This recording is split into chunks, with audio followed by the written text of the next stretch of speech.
what you posted is a very accurate description of what will not take place, because there's basically everything. I mean, short of them deputizing and physically detaining Anthony Castor, again, deputizing under proper authority, which would require adjournment for the session to work with the overall committee to decorum. To go ahead and call the arrest. Now, it would seem that that would require the Speaker of the House to go ahead and hold the witness in contempt of Senate Bill 29, and then from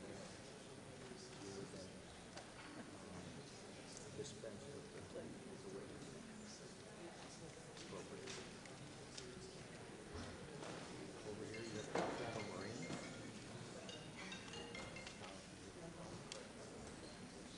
Very new assistant. Assistance. Again, under proper authority, we're advocating for the most legal, moral, and ethical experience of Dr. Castor's life, and that would take place. Stand by.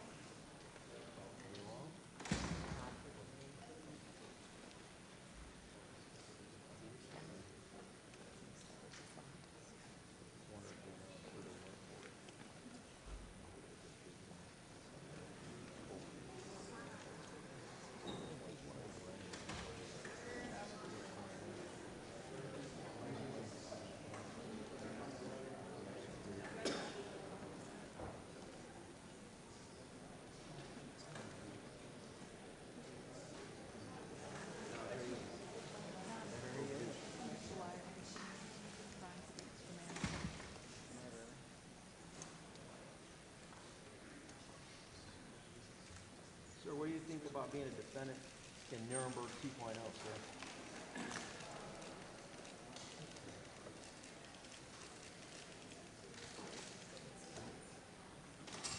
Good luck testifying to being a mass murderer, sir. I really look forward to it. You guys happy to work with this gentleman? All that Wildcard Island, all those part explosions of the EUA products that were never FDA approved. My grandmother's dead because of you. 28. Schrader did. We're coming for you. Legally, morally, and ethically to the max. That goes for your staff as well.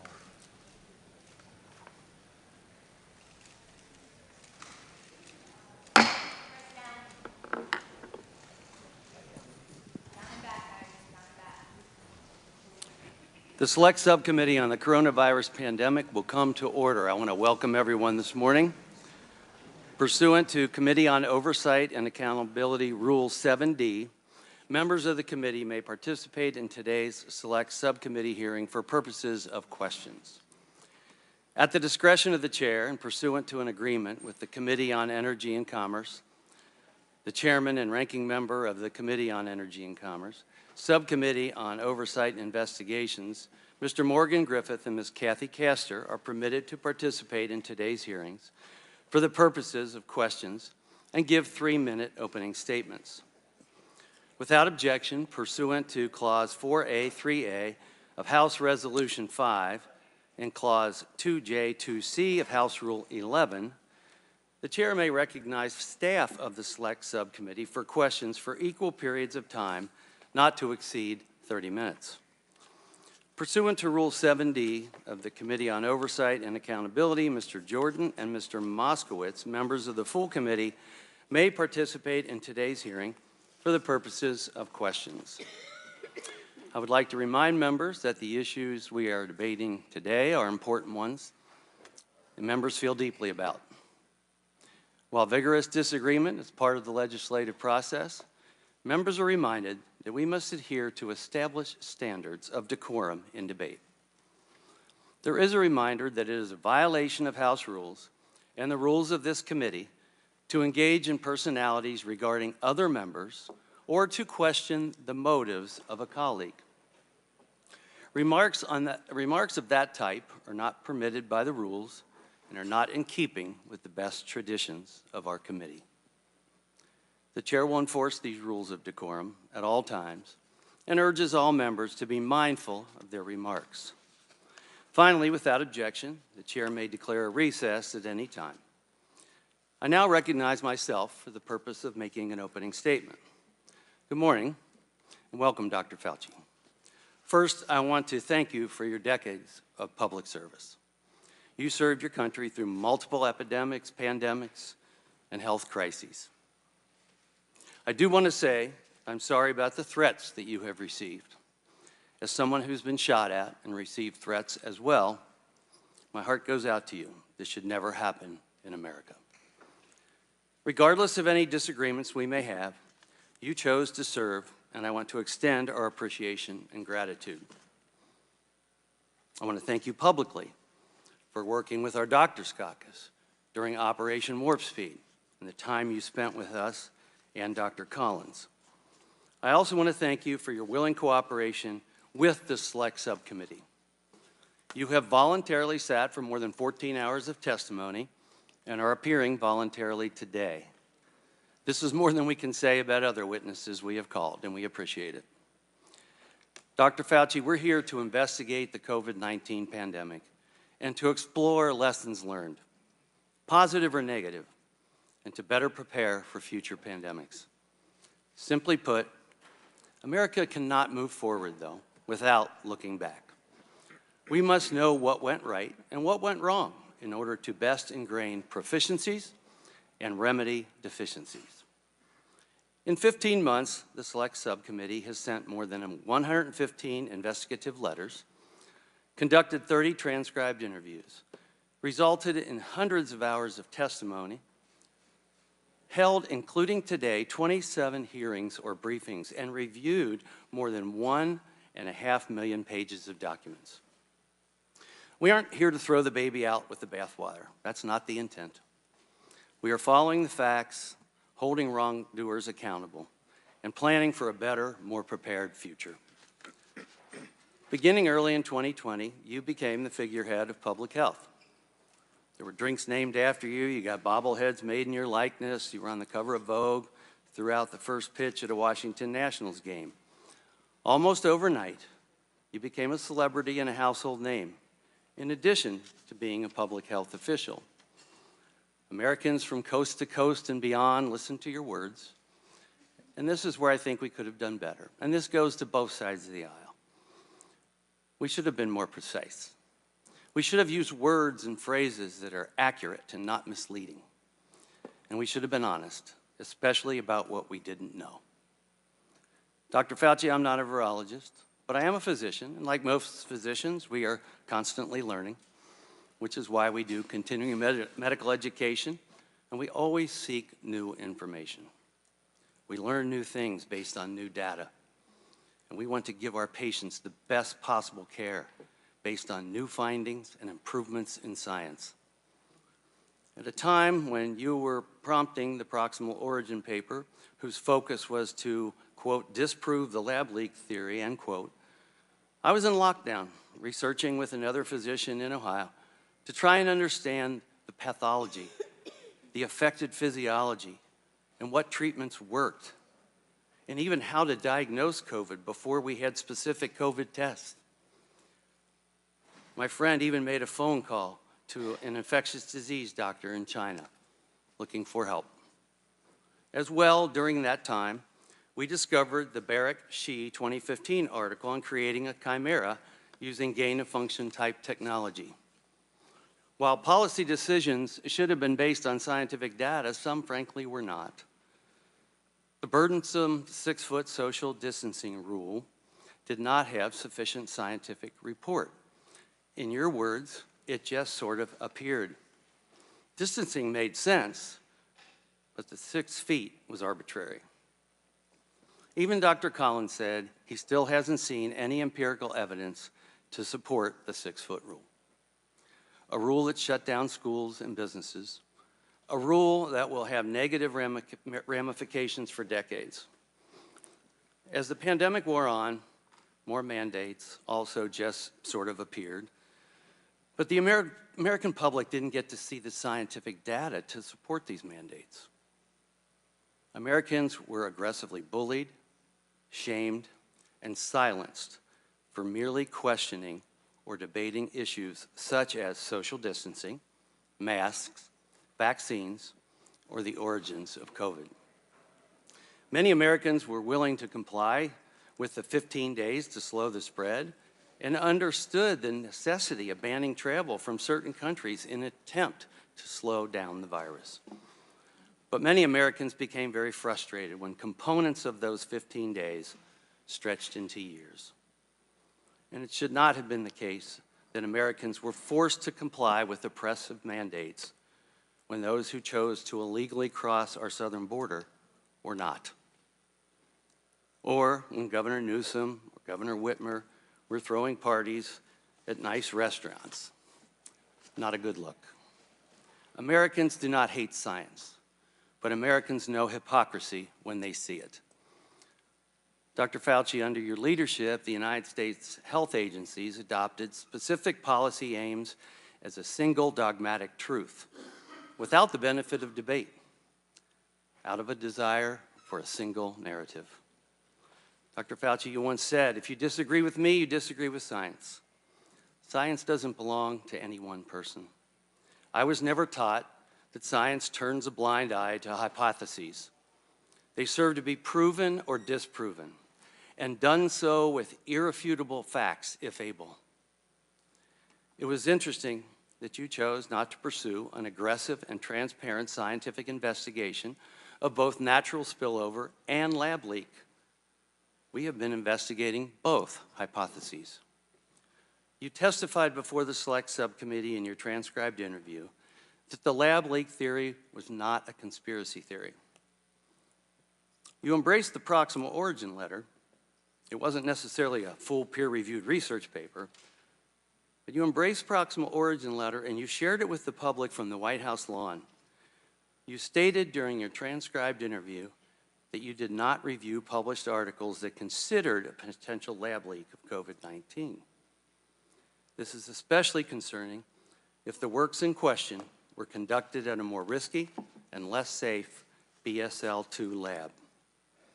Nevertheless, any dissent from your chosen scientific position was immediately labeled as anti-science. Anything less than complete submission to the mandates could cost you your livelihood, your ability to go into public, your child's ability to attend school. Families were thrown off planes and shamed when their 2-year-olds struggled to wear a mask. Children with disabilities lost access to therapy that they and their families depended on. Students were out of the classroom and told to attend school remotely, even when the science clearly demonstrated it was safe for them to go back in the classroom. This harmed low-income students the most. And how were single-parent households supposed to teach their own children and work at the same time? Dr. Fauci, you oversaw one of the most invasive regimes of domestic policy the U.S. has ever seen, including mask mandates, school closures, coerced vaccination, social distancing of 6 feet, and more. We've learned many lessons. Our early fear and confusion was understandable. COVID-19 was clearly a novel virus.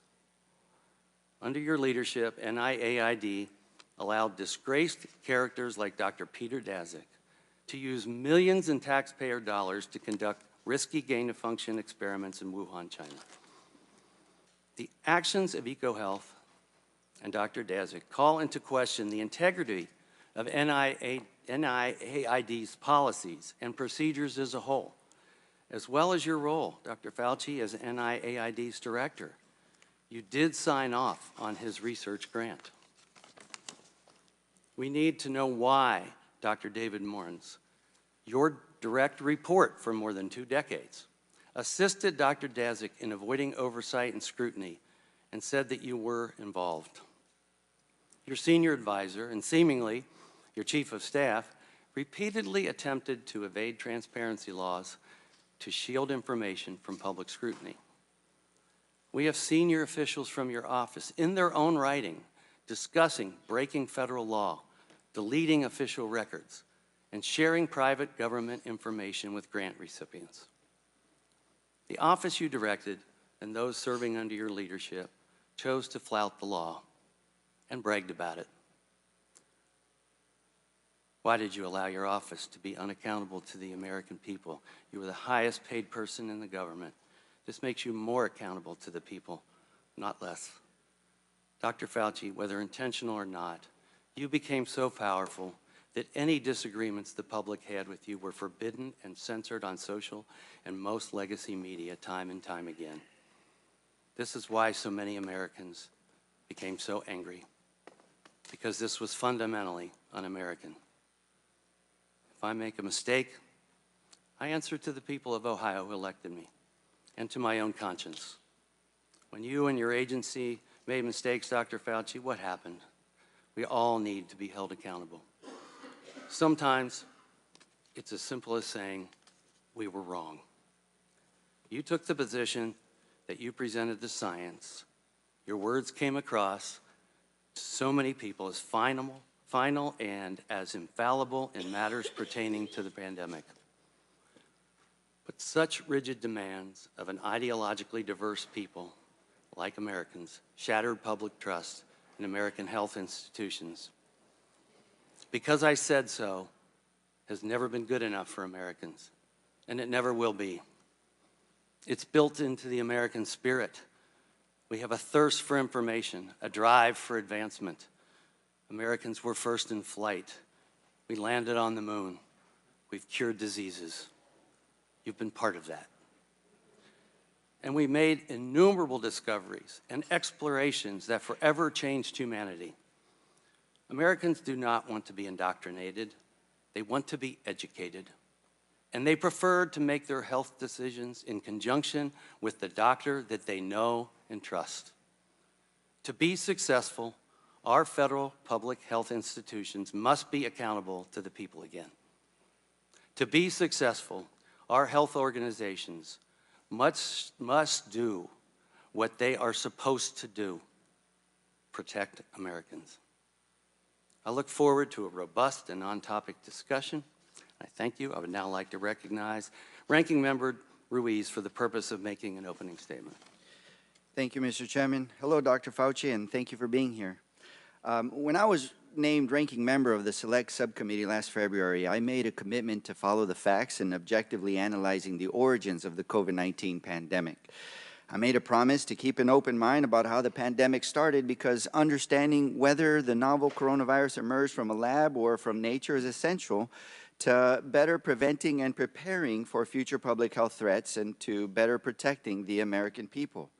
And as the origins of the novel coronavirus still remain inconclusive, I stand by these commitments to this day. But nearly a year and a half into House Republicans' extreme and chaotic majority, I believe we need to take stock of what the Select Subcommittee has accomplished and whether it has meaningfully improved our preparedness for the next public health threat in our nation. Under the guise of investigating the pandemic's origins, House Republicans have abdicated their responsibility to objectively examine how COVID-19 came to be, and instead weaponized concern about a lab-related origin to fuel sentiment against our nation's scientists and public health officials for partisan gain. They have done so with one particular public health official in mind, Dr. Anthony Fauci. And they have done so in an effort to deflect blame and anguish for the damage the pandemic inflicted on our society away from the former president, whose stumbling pandemic response, by some estimates, led to 400,000 unnecessary COVID-19 deaths, and on to Dr. Fauci, who worked tirelessly to stem the crisis. Over the past 15 months, the Select Subcommittee has pored over more than 425,000 pages of documents provided to us by government agencies, universities, and private citizens.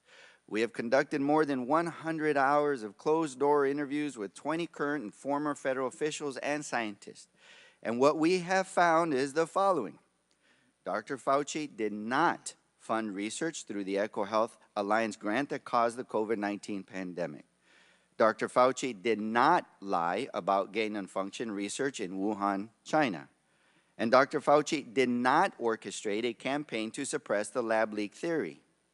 After 15 months, the Select Subcommittee still does not possess a shred of evidence to substantiate these extreme allegations that Republicans have levied against Dr. Fauci for nearly 4 years. Now I want to make something very clear. In the past month, the Select Subcommittee has held hearings where we have examined various serious issues of misconduct. In following the facts, Select Subcommittee Democrats uncovered troubling misconduct by Dr. Peter Daszak and EcoHealth Alliance, including potential efforts to mislead the federal government about the nature of its work through the evasion of reporting and transparency requirements. And less than 2 weeks ago, we heard from Dr. David Morin's about his flagrant violation of the Freedom of Information Act's transparency requirements and the potential destruction of federal records. Both Dr. Daszak and Dr. Morin's deserve to be held accountable for betraying the public's trust. To hold them accountable is not anti-science. It is the defense of our federal scientific and research institutions' decades-long legacy of advancing the scientific enterprise to safeguard human health. But baselessly suggesting without evidence that these discrete instances of misconduct are equivalent to our nation's scientists and public health officials causing the COVID-19 pandemic, which has killed more than 1 million Americans and inflicted an immeasurable toll on our society, is also a betrayal of the public's trust, which each of us are stewards of as elected members of this body. Today's hearing comes at a pivotal moment for our nation's public health. With the darkest days of the COVID-19 pandemic behind us, thanks to the Biden administration's leadership, we are now faced with a crisis of declining confidence in the very science and public health interventions that lifted our society from one of the most challenging periods in our nation's history. And as we look to the future, we find ourselves at a fork in the road. We can go down the path of fueling mistrust in the interventions that saved us, like vaccines, masking, and social distancing, and the public health officials like Dr. Fauci, who worked tirelessly and with extremely limited and evolving information about a novel virus to save lives during one of the greatest crises of our time. Or we can work constructively on the forward-looking policies and solutions that we know are necessary to prevent and better prepare us for the public health threats that are yet to come. Since my first day as ranking member, I set out to take the latter path, the path of putting people over politics and prioritizing solutions to better prepare us for the next pandemic. And it has been my hope that Republicans would join Democrats in the forward-looking work that will better protect our constituents. Strengthening oversight of potentially risky research domestically and abroad is an essential part of this conversation, and so is closing pathways for zoonotic transfers of viruses in nature and investing in our public health infrastructure to ensure that when future viruses arrive, we are ready. When Democrats were in the majority, we made important strides in these objectives by passing the Consolidated Appropriations Act of 2023, which strengthened the protections against undue influence in our biomedical research, improved training and transparency for the handling of select agents, paved the way for the interagency collaboration to fortify zoonotic disease prevention, invested in our infectious disease workforce, and enhanced our supply chain preparedness and ability to rapidly develop and deploy medical countermeasures. And ahead of today's hearing, more than 90 health and medical organizations, including the American Public Health Association, the American College of Physicians, the American Academy of Family Physicians, the Infectious Disease Society of America, the Association of State and Territorial Health Officials, and the National Association of County and City Health Officials wrote to the Select Subcommittee urging us to, quote, stand against efforts to weaken the ability of the nation's public health agencies to protect the nation's health, and to take additional action to fortify our nation's public health workforce and infrastructure. I seek unanimous consent to enter this letter into the hearing record. Without objection. As we sit here today, I have not lost hope that in the remaining months of the Select Subcommittee, we can work together to build on this legacy and make objectively examining the origins of the novel coronavirus a part of this forward-looking work. I stand by my commitments I mentioned earlier to take a serious, balanced look at all possibilities for the origins of COVID-19 pandemic. And I stand ready to work with every member of this Select Subcommittee on this critically important mission so that we can save future lives. And I believe I still have some time left. So at that, I'd like to recognize Mr. Raskin with the remaining time. Thank you, Dr. Ruiz. Public health is a matter of urgent and comprehensive public concern. Under Donald Trump, when the COVID-19 pandemic began and spun out of control, we came close to becoming a failed state, which the political scientists define as a state that cannot deliver the basic goods of existence to its people. According to Dr. Deborah Birx, Donald Trump's own COVID-19 advisor, America unnecessarily lost hundreds of thousands of people because of the recklessness and indifference of Donald Trump and his administration. Now the people who brought you the political big lie, claiming absurdly that Trump won the 2020 election, which he lost by more than 7 million votes, now bring you the medical big lie, making the outlandish claim that Dr. Fauci was responsible for causing COVID-19. Using the Select Subcommittee as a platform for this disinformation, House Republicans now find themselves in the familiar position where their own investigation debunks their runaway political rhetoric.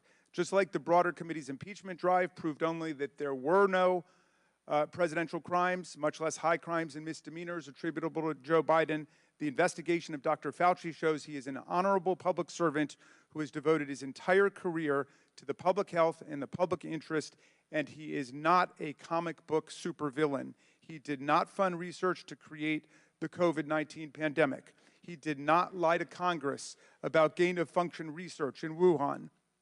And he did not organize a lab leak suppression campaign.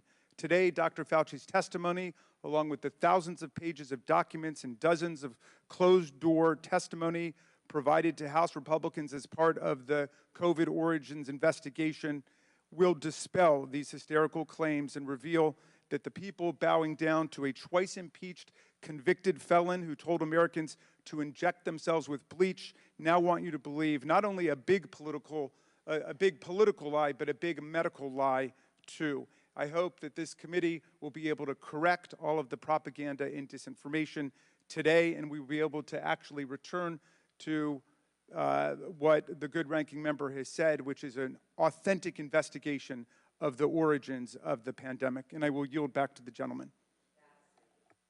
And I yield back. I now recognize Mr. Griffith for a 3-minute statement. Good morning. I want to again thank the leadership of this committee for including the Energy and Commerce Committee in this hearing.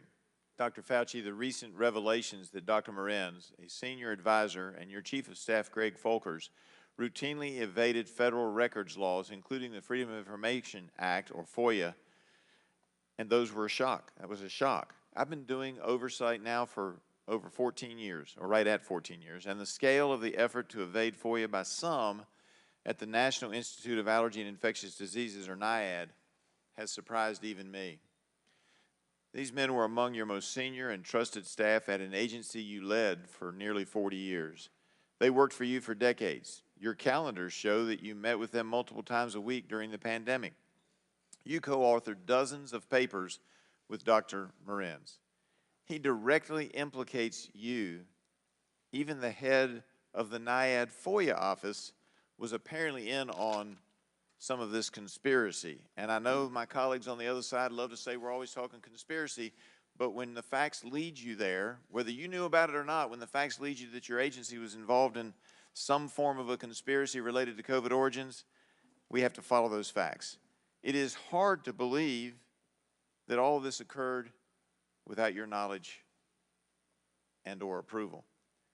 In civil law, when one party has destroyed or refuses to produce evidence that's within its possession, a jury is allowed to draw an adverse inference that the information destroyed or not produced was unfavorable.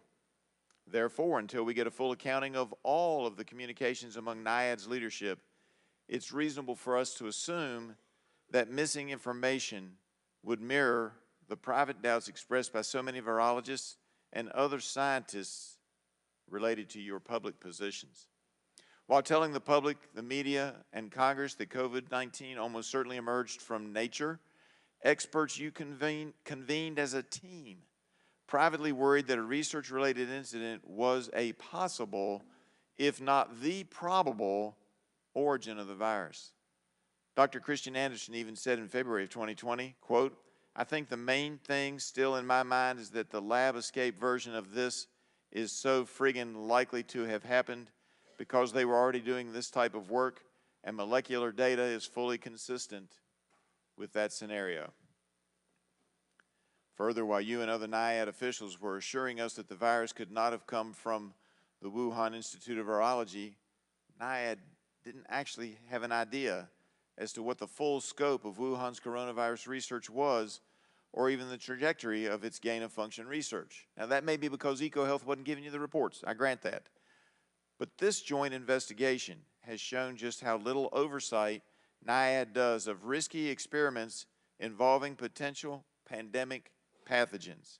NIAID set up a system designed to greenlight potentially risky experiments while avoiding HHS department level review. The same program officers who act as advocates for their scientific area are responsible for assessing whether an experiment is too dangerous. That creates a conflict of interest. I think that means that when an agency is taking the final approval, we ought to take that final approval away from the agencies like NIAID that fund it. Thank you, Mr. Chairman. I yield back. I now recognize Ms. Castor for a 3-minute statement, and I will oblige you an extra 30 seconds as well. Well, thank you, Dr. Fauci, for your appearance today and for your decades of service to our country. During your 39 years at the helm of America's leading health research institute, the National Institute of Allergy and Infectious Diseases, you tackled some of the most serious health threats, including AIDS, Zika, Ebola, SARS-CoV-1, and COVID-19. Your leadership and service to Republican and Democratic administrations and all Americans saved countless lives and resources. We owe you a debt of gratitude. While the evidence to date points to COVID-19 having originated from an animal market in China, the Chinese Communist Party has blocked access to important information that could help confirm the origin of the virus. This committee should be doing more to fight for those answers, but instead has wasted significant time and taxpayer money fueling conspiracy theories and ignoring the importance of preparing for the next deadly pandemic. Some GOP members falsely claimed you secretly broke into CIA headquarters and coerced analysts. Others claimed that you committed crimes. America's adversaries like China, Russia, and Iran love it when Americans are divided and distracted. It provided fertile ground for the spread of misinformation about COVID-19 by our adversaries. And unfortunately, fringe far-right conspiracy theories have permeated even mainstream media outlets, and some Republican members of Congress have played along. I regret that many of the conspiracies have smeared you, Dr. Fauci, as you and our top scientists did everything to keep Americans safe during the deadly days of COVID-19. Over 1.1 million Americans lost their lives to COVID-19, and today it's still more deadly than the flu. As we learned from Zika and Ebola, the ways viruses are transmitted are not obvious at first, and the development of treatments and vaccines takes time. What you and your team did to speed the development of the safe and effective COVID-19 vaccine was remarkable. That fast timeline was only possible due to years of federal investment in the National Institute of Health and support for medical research in the United States. So one of the lessons learned from the pandemic is the need to continue to invest in medical health research in the U.S. for cancer, for heart disease, for diabetes, but also to prepare for the next pandemic. We must learn from the past so that we can keep Americans safe. That's why Democrats have worked hard to update America's pandemic preparedness law, the Pandemic and All Hazards Preparedness Act, to shore up public health and make us more prepared to tackle the next pandemic threat. It's not too late for Republicans to join us and turn the least productive Congress in modern history into one where we are all focused on solutions for the American people to make our country safer and stronger. Democrats were able to prevent harmful rollbacks in medical research last year, and I urge my GOP colleagues to join us and move away from threatening and undermining American medical research at every turn. Public health threats are constantly emerging. In the past month alone, we have been tracking new strains and variants of H5N1, Mpox, and SARS-CoV-2. Dr. Fauci, I'm sorry for the personal attacks you have received and may have to deal with today.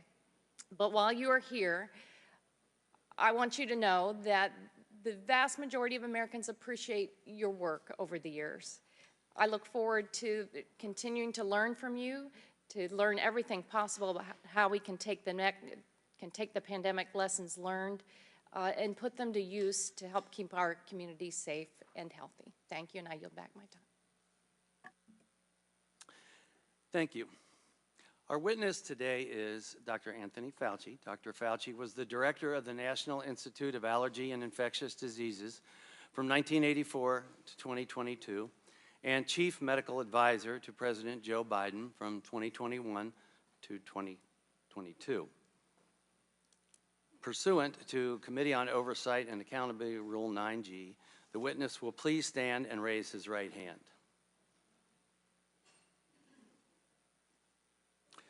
Do you solemnly swear or affirm that the testimony that you are about to give is the truth, the whole truth, and nothing but the truth, so help you God?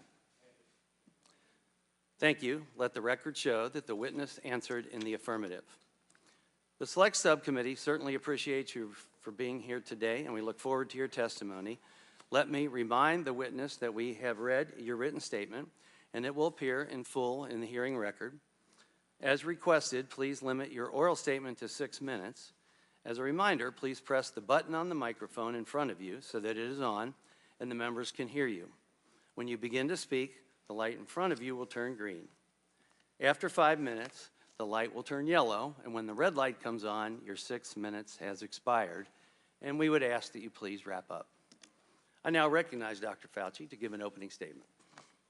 Mr. Chairman, Ranking Member Ruiz, members of the subcommittee, thank you for this opportunity to testify. Prior to my retirement from federal service in December 2022, I had been at the NIH for 54 years and director of NIAID for more than 38 years. In those posts, I was deeply involved in the scientific and public health response to several infectious diseases outbreaks, including HIV/AIDS, pandemic flu, Ebola, and Zika. And so, under my leadership, we were well positioned to respond to COVID-19.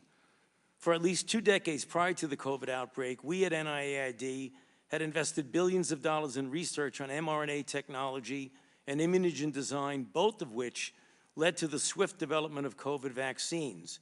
Less than 11 months after the identification of this new virus, safe and highly effective vaccines were widely available, an unprecedented accomplishment in the history of vaccinology that saved tens of millions of lives worldwide. I will now use my remaining time to directly address certain issues that have been seriously distorted concerning me.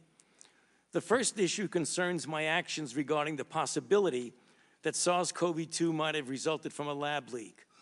On January 31st, 2020, I was informed through phone calls with Jeremy Farrar, then director of the Wellcome Trust in the UK, and then with Christian Anderson, a highly regarded scientist at Scripps Research Institute, that they and Eddie Holmes, a world-class evolutionary biologist from Australia, were concerned that the genomic sequence of SARS-CoV-2 suggested that the virus could have been manipulated in a lab. I participated in a conference call the next day with about a dozen international virologists to discuss this possibility versus a spillover from an animal reservoir. The discussion was lively, with arguments for both possibilities. 2 participants have testified before this subcommittee that I did not try to steer the discussion in any direction. It was decided that several participants would more carefully examine the genomic sequence. After this further examination, several who at first were concerned about lab manipulation became convinced that the virus was not deliberately manipulated. They concluded that the most likely scenario was a spillover from an animal reservoir, although they still kept an open mind. They appropriately published their opinion in the peer-reviewed literature. The accusation being circulated that I influenced these scientists to change their minds by bribing them with millions of dollars in grant money is absolutely false and simply preposterous. I had no input into the content of the published paper. The second issue is a false accusation that I tried to cover up the possibility that the virus originated from a lab. In fact, the truth is exactly the opposite. I now quote from an email that I sent to Professor Farrar on February 1, 2020, quote, "Jeremy, I just got off the phone with Christian Anderson, and he related to me his concern about the furin site mutation in the spike protein of the virus. I told him that as soon as possible, he and Eddie Holmes should get a group of evolutionary biologists together to carefully examine the data to determine if his concerns are validated, and they should report it to the appropriate authorities. I would imagine that in the USA, this would be the FBI, and in the UK, it would be MI5. In the meantime, I will alert my US government official colleagues of my conversation with you and Christian and determine what further investigation they recommend. Let us stay in touch. Best regards, Tony," unquote. It is inconceivable that anyone who reads this email could conclude that I was trying to cover up the possibility of a lab leak.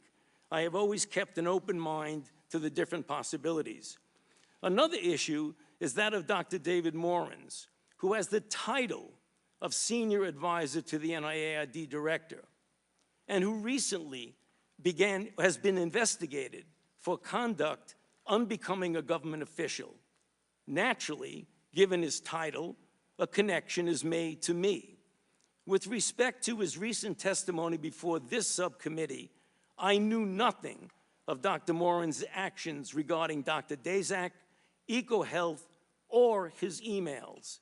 It is important to point out for the record that despite his title, and even though he was helpful to me in writing scientific papers, Dr. Morans was not an advisor to me on institute policy or other substantive issues. At NIAID, we had weekly executive committee meetings of the institute leadership and daily morning meetings of my immediate staff. And to the best of my recollection, he attended neither of these. Furthermore, his office is located in a different building from that of the NIAID director. Finally, in a majority staff memorandum of May 22nd, 2024, there is a statement, quote, "Dr. Fauci may have conducted official business via personal email," unquote. Let me state for the record that to the best of my knowledge, I have never conducted official business using my personal email. Thank you for listening. I would be happy to address these and any other issues in the discussion period. Thank you. I now recognize myself for as much time as I may consume for questions, with equal time being afforded to the ranking member. Dr. Fauci, February 1, 2020, you were on a call with Dr. Farrar, Dr. Collins, and other scientists regarding the potential that COVID-19 was engineered. Was CDC Director Redfield on that call? No, he was not. Okay. Dr. Fauci, you've said that you had to rely on virologists and evolutionary biologists regarding origins because you're not an expert. Is Dr. Redfield a virologist? I believe he is. Yeah. He is. Prior to the pandemic, NIAID awarded at least 3 grants via the New York Blood Center to Dr. Zhao Yusen. Are you aware of these? I'm sorry, to Dr. Yusen Zhao? Are you aware of those grants? Hudson? Dr. Yusen Zhao. Your microphone is not on, Doctor. Your microphone is not on. I'm not familiar with that name. Okay. Well, NIAID awarded at least 3 grants via the New York Blood Center to that scientist. He was a high-ranking Chinese PLA official and director of a lab at the Chinese Academy of Military Medical Sciences. Does it concern you if U.S. taxpayer dollars are funding someone like this? Grants that are submitted to the NIAID go through a very extensive... Does it concern you? I'm not talking about the process Well, right I don't now. know Does it anything concern you that that U.S. taxpayer dollars would be going to someone who's a high-ranking Chinese PLA official? Yes or no? I would have to know more about that, Mr. Chairman, Okay. because I don't even Well, know it the concerns person me. you're talking about. Are you or were you ever aware that the U.S. State Department in 2005 issued warnings that the Chinese government was working on the creation of bioweapons? I was not aware of that. Thank you. Did you ever discuss the Chinese bioweapons program with anyone in the intelligence community? I've never discussed the Chinese bioweapons program, to my knowledge, with anybody. Before, during, or after the COVID-19 pandemic, did you speak to the FBI, CIA, DIA, or any U.S. intelligence agency concerning viral research of any kind? What time frame are you talking about, sir? I said before, during, or after the COVID-19 pandemic. Did you speak to the FBI, CIA, DIA, or any U.S. intelligence agency concerning viral research of any kind? I can't give you the specifics of it, but back in the time of the anthrax attacks, we certainly had a number of briefings by agencies that were intelligence agencies. I don't remember who they were. It could have been any of the above that you mentioned, about the possibility that there were bioweapons that had fallen into the hands of bad actors, i.e. terrorists, that might have been used potentially as a bioterror attack. That was at a time when we had thought that the anthrax So I attacks... appreciate that. I appreciate your expertise in that. Well, that's the answer. But did you at any time talk concerning viral research of any kind?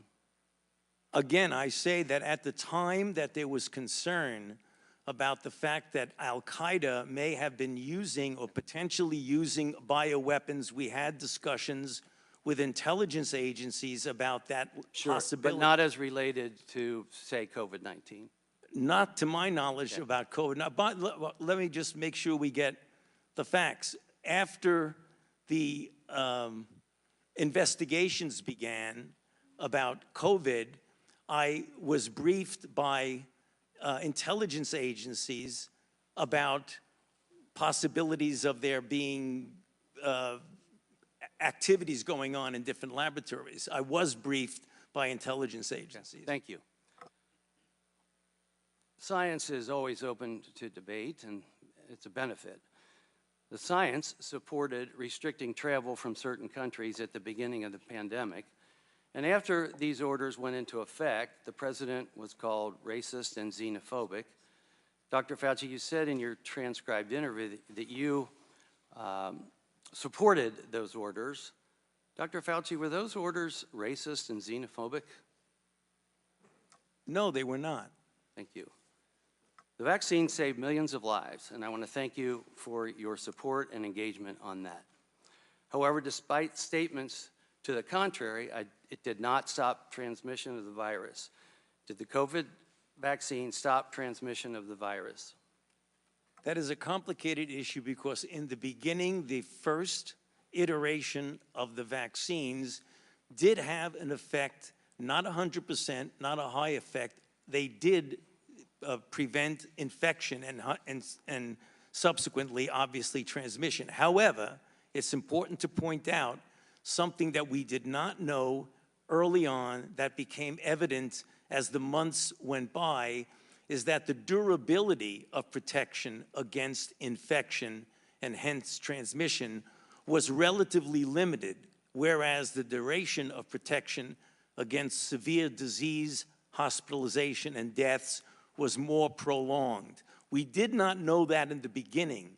In the beginning, it was felt that, in fact, it did prevent infection and thus transmission, but that was proven as time went by to not be a durable effect. Yeah, it definitely had a positive effect for many people, especially those that were vulnerable. But we knew from the trials that people that got vaccinated still were subject to getting COVID. So was the COVID vaccine 100% effective? I don't believe any vaccine is 100% effective. I now recognize the ranking member, Dr. Reeves from California, for 5 minutes of questions. Thank you. Over the past year and a half, my colleagues on the other side of the aisle have relentlessly vilified Dr. Fauci under the guise of investigating the origins of the COVID-19 pandemic.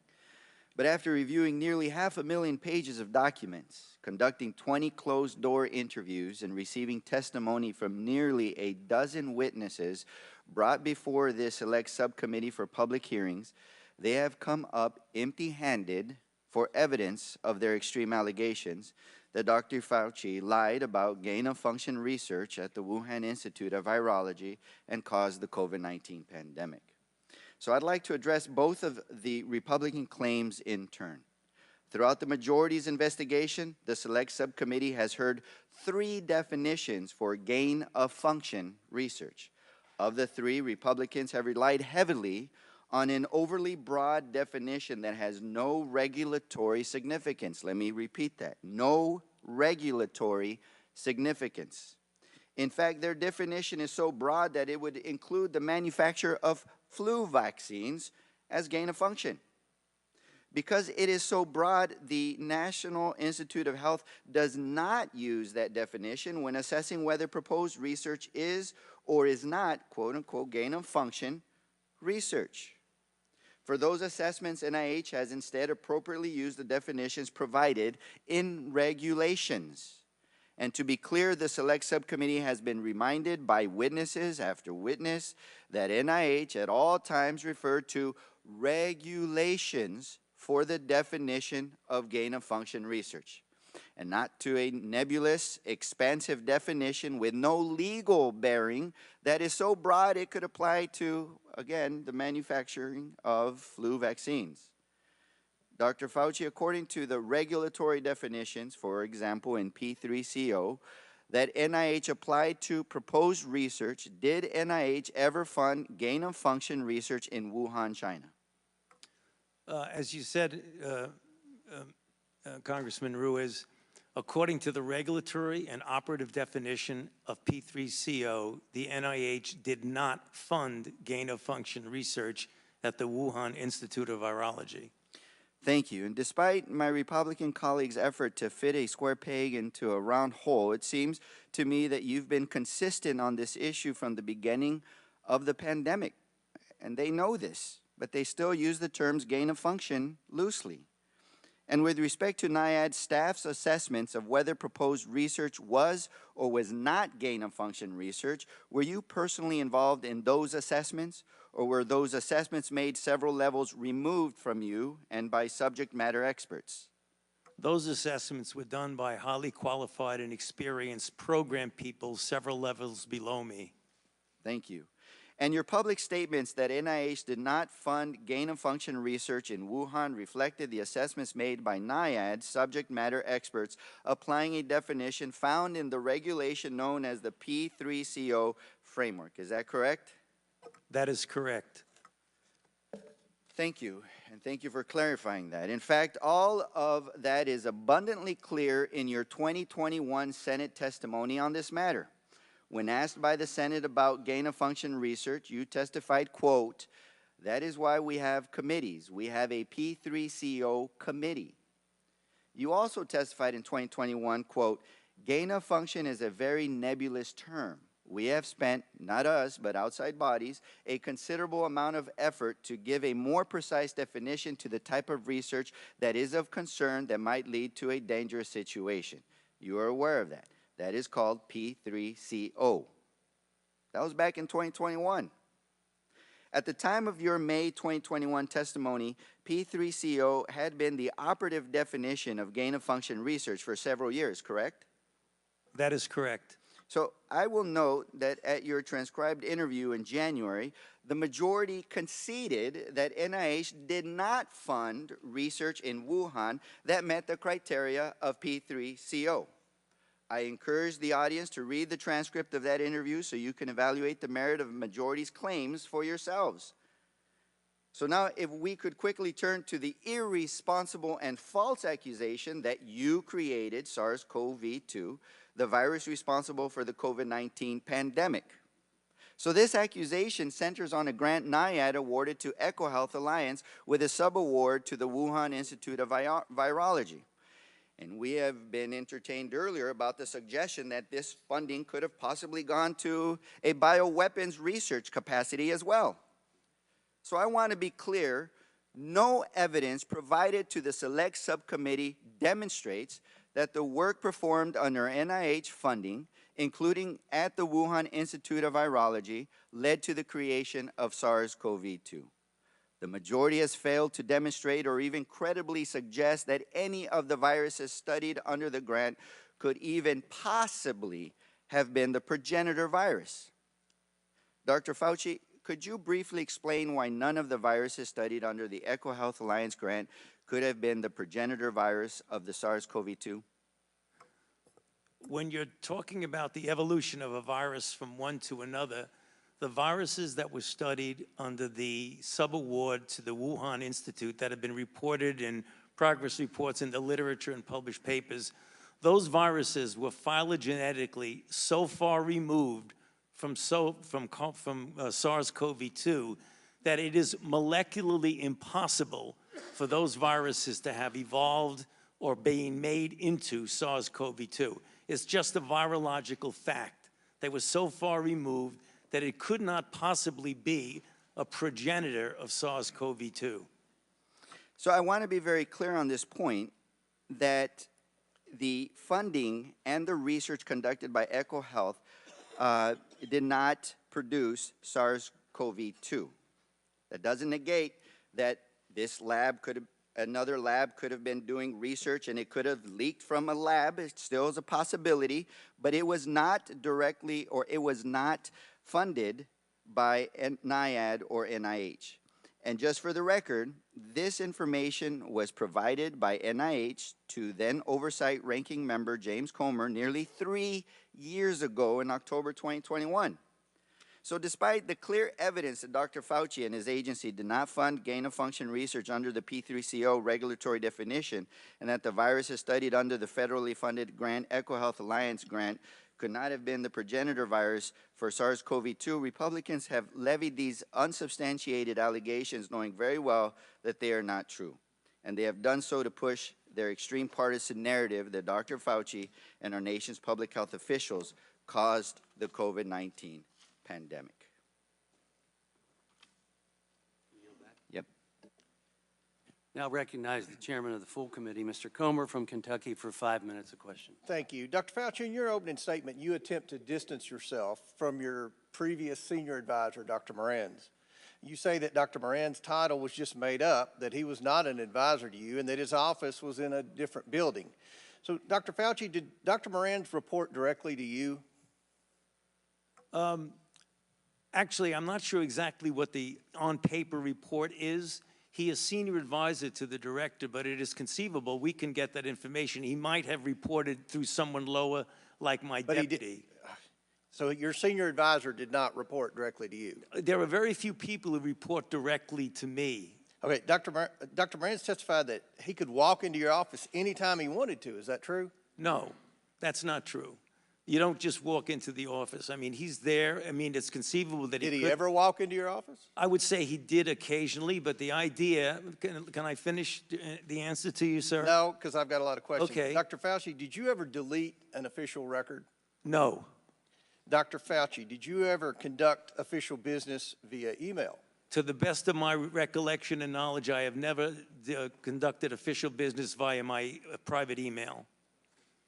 So there's a troubling pattern of behavior from your inner circle, not just Dr. Moran's, but also your chief of staff, Mr. Folkers. Do you agree that it violates NAID policy to use personal email for official purposes? The Dr. Moran's issue that was discussed by this committee violates NIH policy, yes. But does using official email, using a personal email for official business, does that violate policy? Using a personal email for official business violates NIH policy. Does it violate NIAID policy to delete records to intentionally avoid FOIA? Yes. Okay. On April 28, 2020, Dr. Moran's edited an EcoHealth press release regarding the grant termination. Does that violate policy? That was inappropriate for him to be doing that for a grantee as a conflict of interest, among other things. So on March 29, 2021, Dr. Moran's edited a letter that Dr. Dasick was sending to NIH. Does that violate policy? Yes, it does. On October 25, 2021, Dr. Moran's provided Dr. Dasick with advice regarding how to mislead NIH on EcoHealth's late progress report. Does that violate policy? That was wrong and inappropriate and violated policy. On December 7, 2021, Dr. Moran's wrote to the chair of EcoHealth's board of directors to, quote, put in a word, end quote, for Dr. Dasick. Does that violate policy? Should not have done that. That was wrong. And that violates policy? Well, I'm not sure of a specific policy, but I imagine it does violate policy. He should not have been doing that. In addition to all those actions, Dr. Moran's wrote to Dr. Dasick, quote, Peter, from Tony's numerous recent comments to me, they are trying to protect you, end quote. Did you ever talk to Dr. Moran's about Dr. Dasick or EcoHealth Alliance? I can tell you, regarding what you said, I never spoke about protecting him.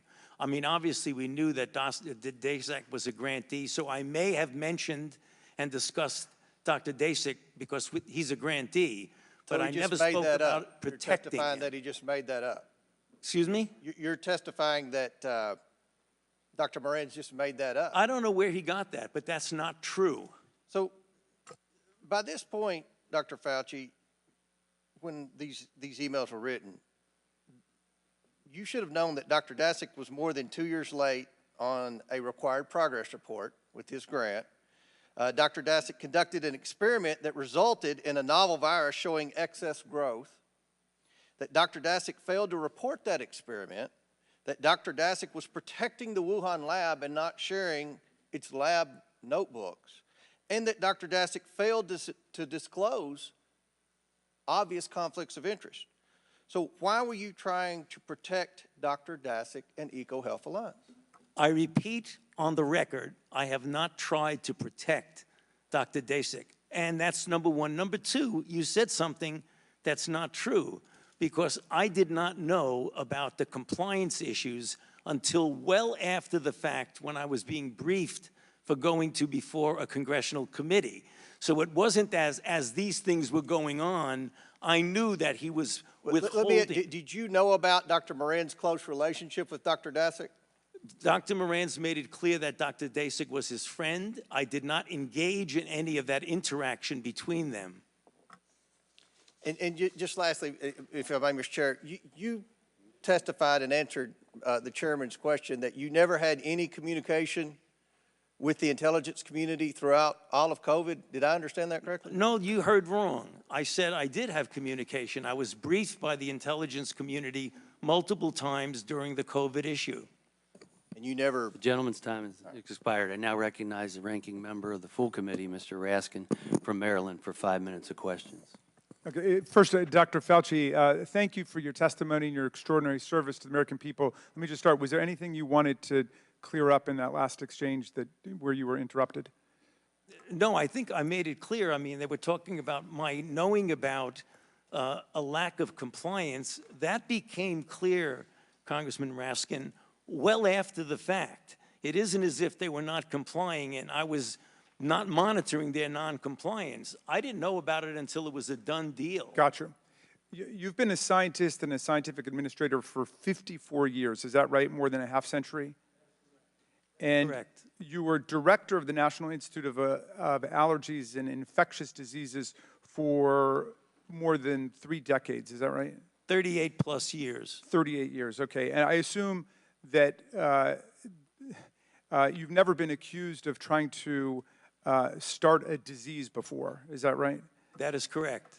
You have devoted your life to fighting infectious diseases for the American people, is that right? That is correct. I want to go back to this email that you cited in your opening, because I think it goes right to the heart of this campaign of character assassination against you.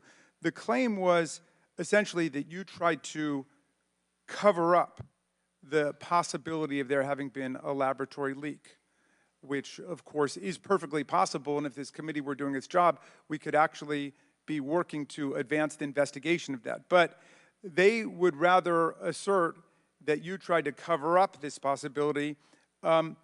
Here's the email that you sent on February 1st at 12:38 a.m.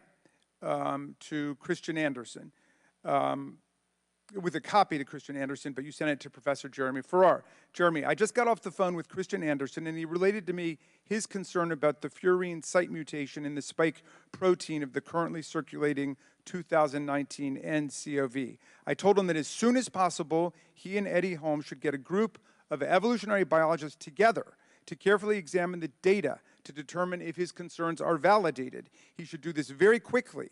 And if everyone agrees with this concern, they should report it to the appropriate authorities. I would imagine that in the USA, this would be the FBI. And in the UK, it would be MI5. It would be important to quickly get confirmation of the cause of his concern by experts in the field of coronaviruses and evolutionary biology. In the meantime, I will alert my U.S. government official colleagues of my conversation with you and Christian and determine what further investigation they recommend. Let us stay in touch. Best regards, Tony. Was this the email where you were putatively trying to cover up the possibility of a lab leak? Yes, Congressman Raskin, and that's the reason why I mentioned in my opening statement that is it inconceivable that anyone could get out of that I was covering anything up. Would you have any reason to cover up any new scientific evidence relating to the origins of the COVID-19 virus? Absolutely not, and that's the reason why it was important to get people together to discuss this in a transparent way. Have you spent your whole life trying to determine the causes of infectious diseases and then to stop them to protect the American people? Yes, I have. Well, Dr. Fauci, I want to join my colleague from Florida in apologizing to you that some of our colleagues in the United States House of Representatives seem to want to drag your name through the mud. They're treating you, Dr. Fauci, like a convicted felon. Actually, you probably wish they were treating you like a convicted felon. They treat convicted felons with love and admiration. Some of them blindly worship convicted felons. Is there anything else you would like to say to the American people about your service to America during the course of the COVID-19 pandemic? My main job during the COVID pandemic was to play a role with my team at the Vaccine Research Center to develop a safe and effective vaccine. And we did that in an unprecedented short period of time, never seen before in the annals of vaccinology. As we all know, that vaccine and those vaccines have resulted in saving of hundreds of thousands of lives in the United States and millions of lives throughout the world. Well, you have fought AIDS and HIV. You have fought COVID-19. And you are fearless in doing so. Do you have any reason to be afraid of scientific evidence or data or the truth? Not at all. Thank you. I will yield back to you, Mr. Chairman. Now recognize Mr. Griffith from Virginia for 5 minutes of questions. Thank you, Mr. Chairman. Good to see you, Dr. Fauci. So take a deep breath, because my questions change sometimes based on things that happen in the hearing. And I want you to follow the bouncing ball with me. And there's no gotcha at the end of this. I'm just trying to figure this out.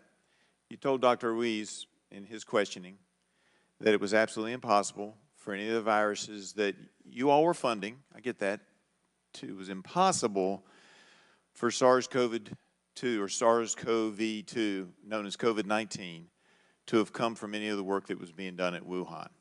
At the same time, you told Mr. Comer that you didn't know about the noncompliance by EcoHealth until after the fact and when the virus is already out there, however it got there.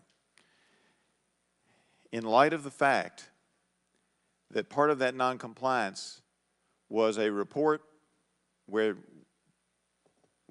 we uncovered, and I believe that Dr. Dashak was untruthful to this committee in one of his reports to NIAID, and further, that in the 2 most sensitive years related to the humanized mice experiments, we never got lab notebooks from Wuhan Institute of Virology.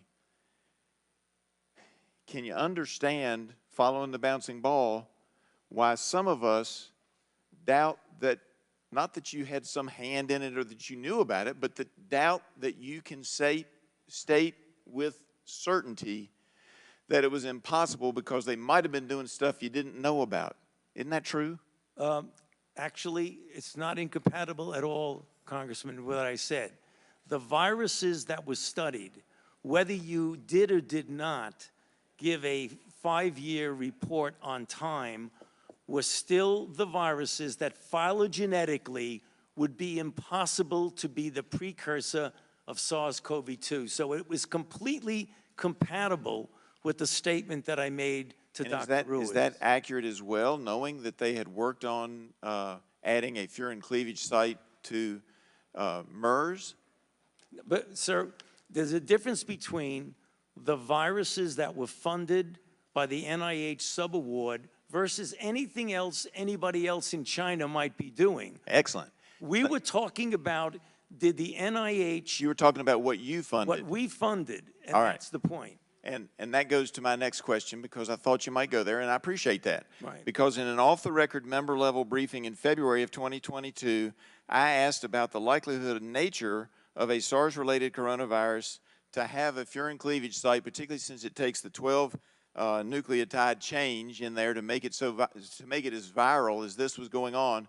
And at the time, you said to me pretty much what you just said, and I want you to just confirm it for the record.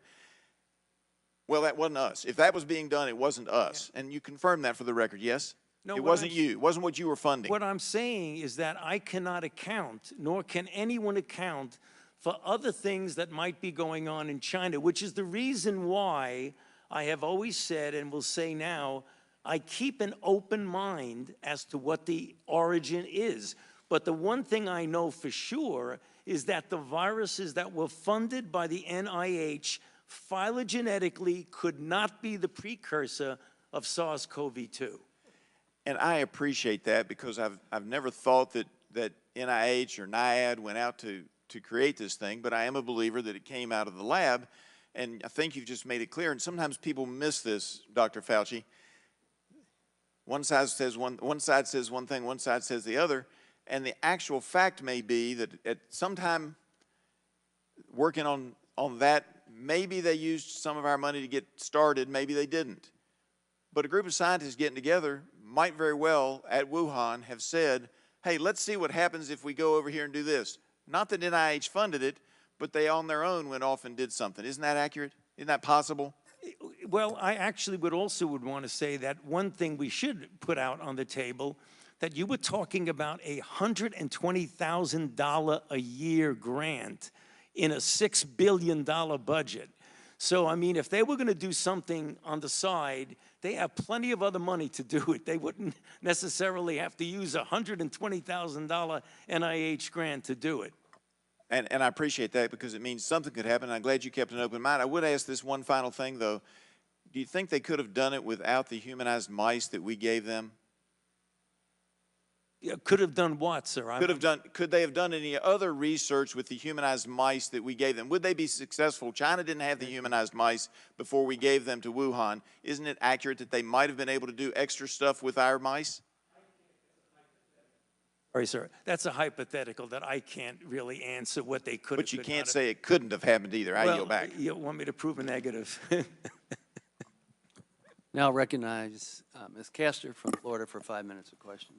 Thank you, Mr. Chairman. You know, these special investigative committees are intended at the outset to bring light to difficult matters, and I think, unfortunately, this select committee has brought more heat than light to things. And one example is nearly 5 months ago, Dr. Fauci sat for a 14-hour voluntary interview with the subcommittee. I was there for that interview, which included exchanges on many important questions on research, safety, long COVID, vaccine development, and the importance of strong public health systems in our local communities. Also, we discussed pandemic preparedness, like stockpiling supplies for our hospitals in advance of the next pandemic.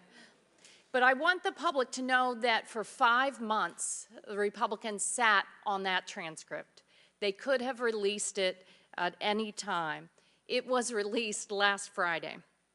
If the public had seen it 5 months ago, they would know that the Republicans failed to find a shred of evidence of their far-fetched conspiracy linking Dr. Fauci to a cover-up of the origins of the pandemic. Instead, the Republicans contorted and mischaracterized Dr. Fauci's words over Twitter to gin up conspiracies about NIH's role in the origins of the pandemic.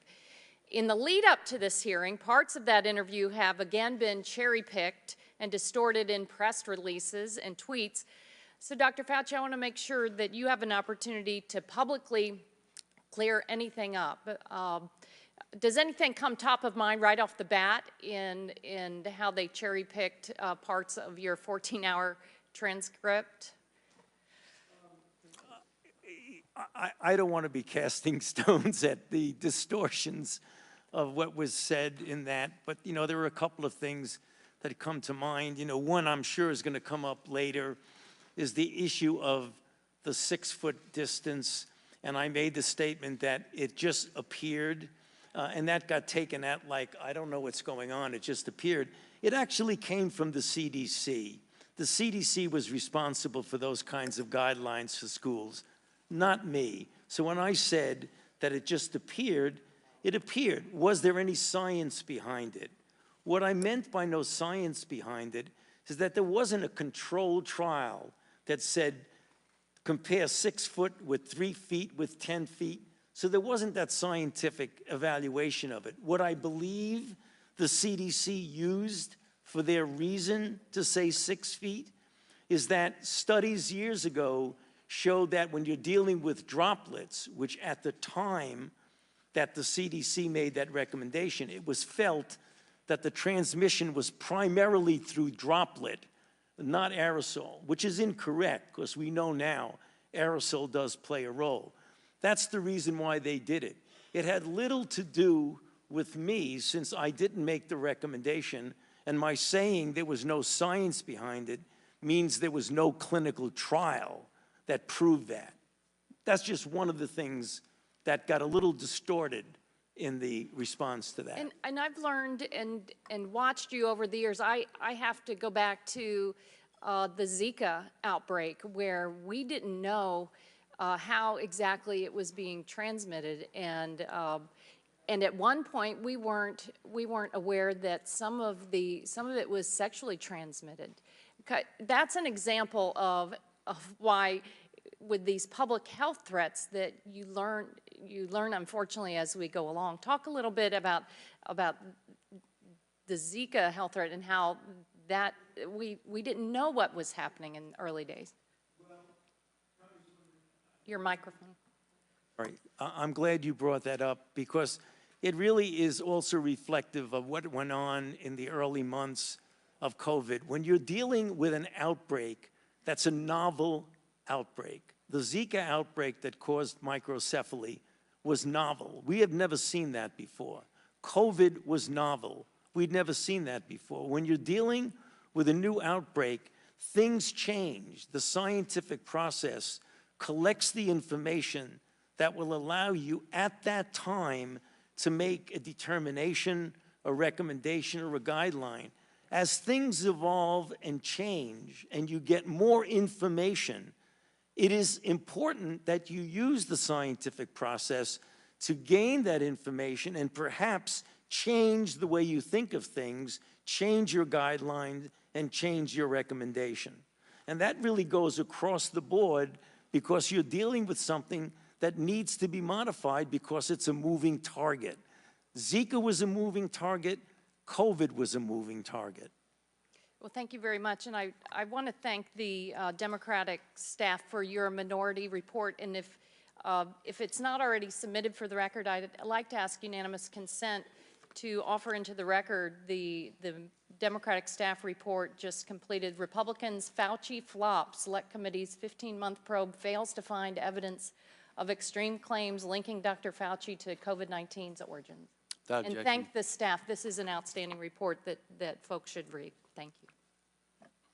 Now recognize Ms. Malliotakis from New York for 5 minutes of questions. Thank you, Mr. Chairman. I think many of us in the committee are really disturbed by revelations to this committee that there were officials at NIH that deleted government records, they deleted personal, or they used personal information, personal emails to communicate and circumvent freedom of information laws.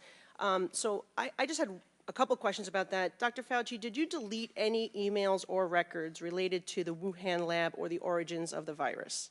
No, I did not. Okay.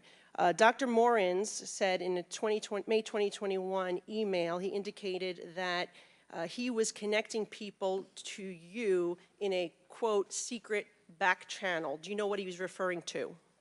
I don't have any idea what he's talking about. There is no back channel at NIAID. Okay, there is, he also said in another email that there is no worry about Freedom of Information Act. I can send stuff to Tony on his private email.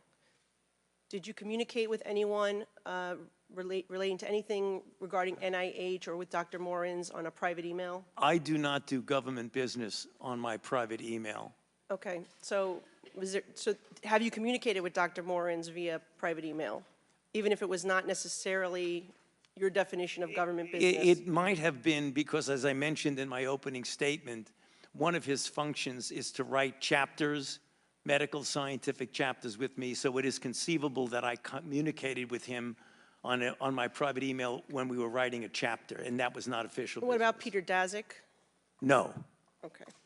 I just want to clarify for the record, because today you testified that you did not suppress the lab leak theory, yet in the past you have said, quote, it is a distortion of reality, unquote. You've said, quote, I've heard these conspiracy theories, and like all conspiracy theories, they're just conspiracy theories. That's what you told the American people. And so would you like to clarify what science were you following then versus now? No, I've also been very, very clear and said multiple times that I don't think the concept of there being a lab leak is inherently a conspiracy theory. What is conspiracy is the kind of distortions of that particular subject, like it was a lab leak and I was parachuted into the CIA like Jason Bourne and told the CIA that they should really not be talking about a lab leak. Thank you. That's the conspiracy. Appreciate that. Dr. Fauci, how much have you earned from royalties from pharmaceutical companies since the pandemic began in 2021? Zero. It says NIH scientists made $710 million in royalties from drug makers. You're saying that you did not receive any of the $710 million?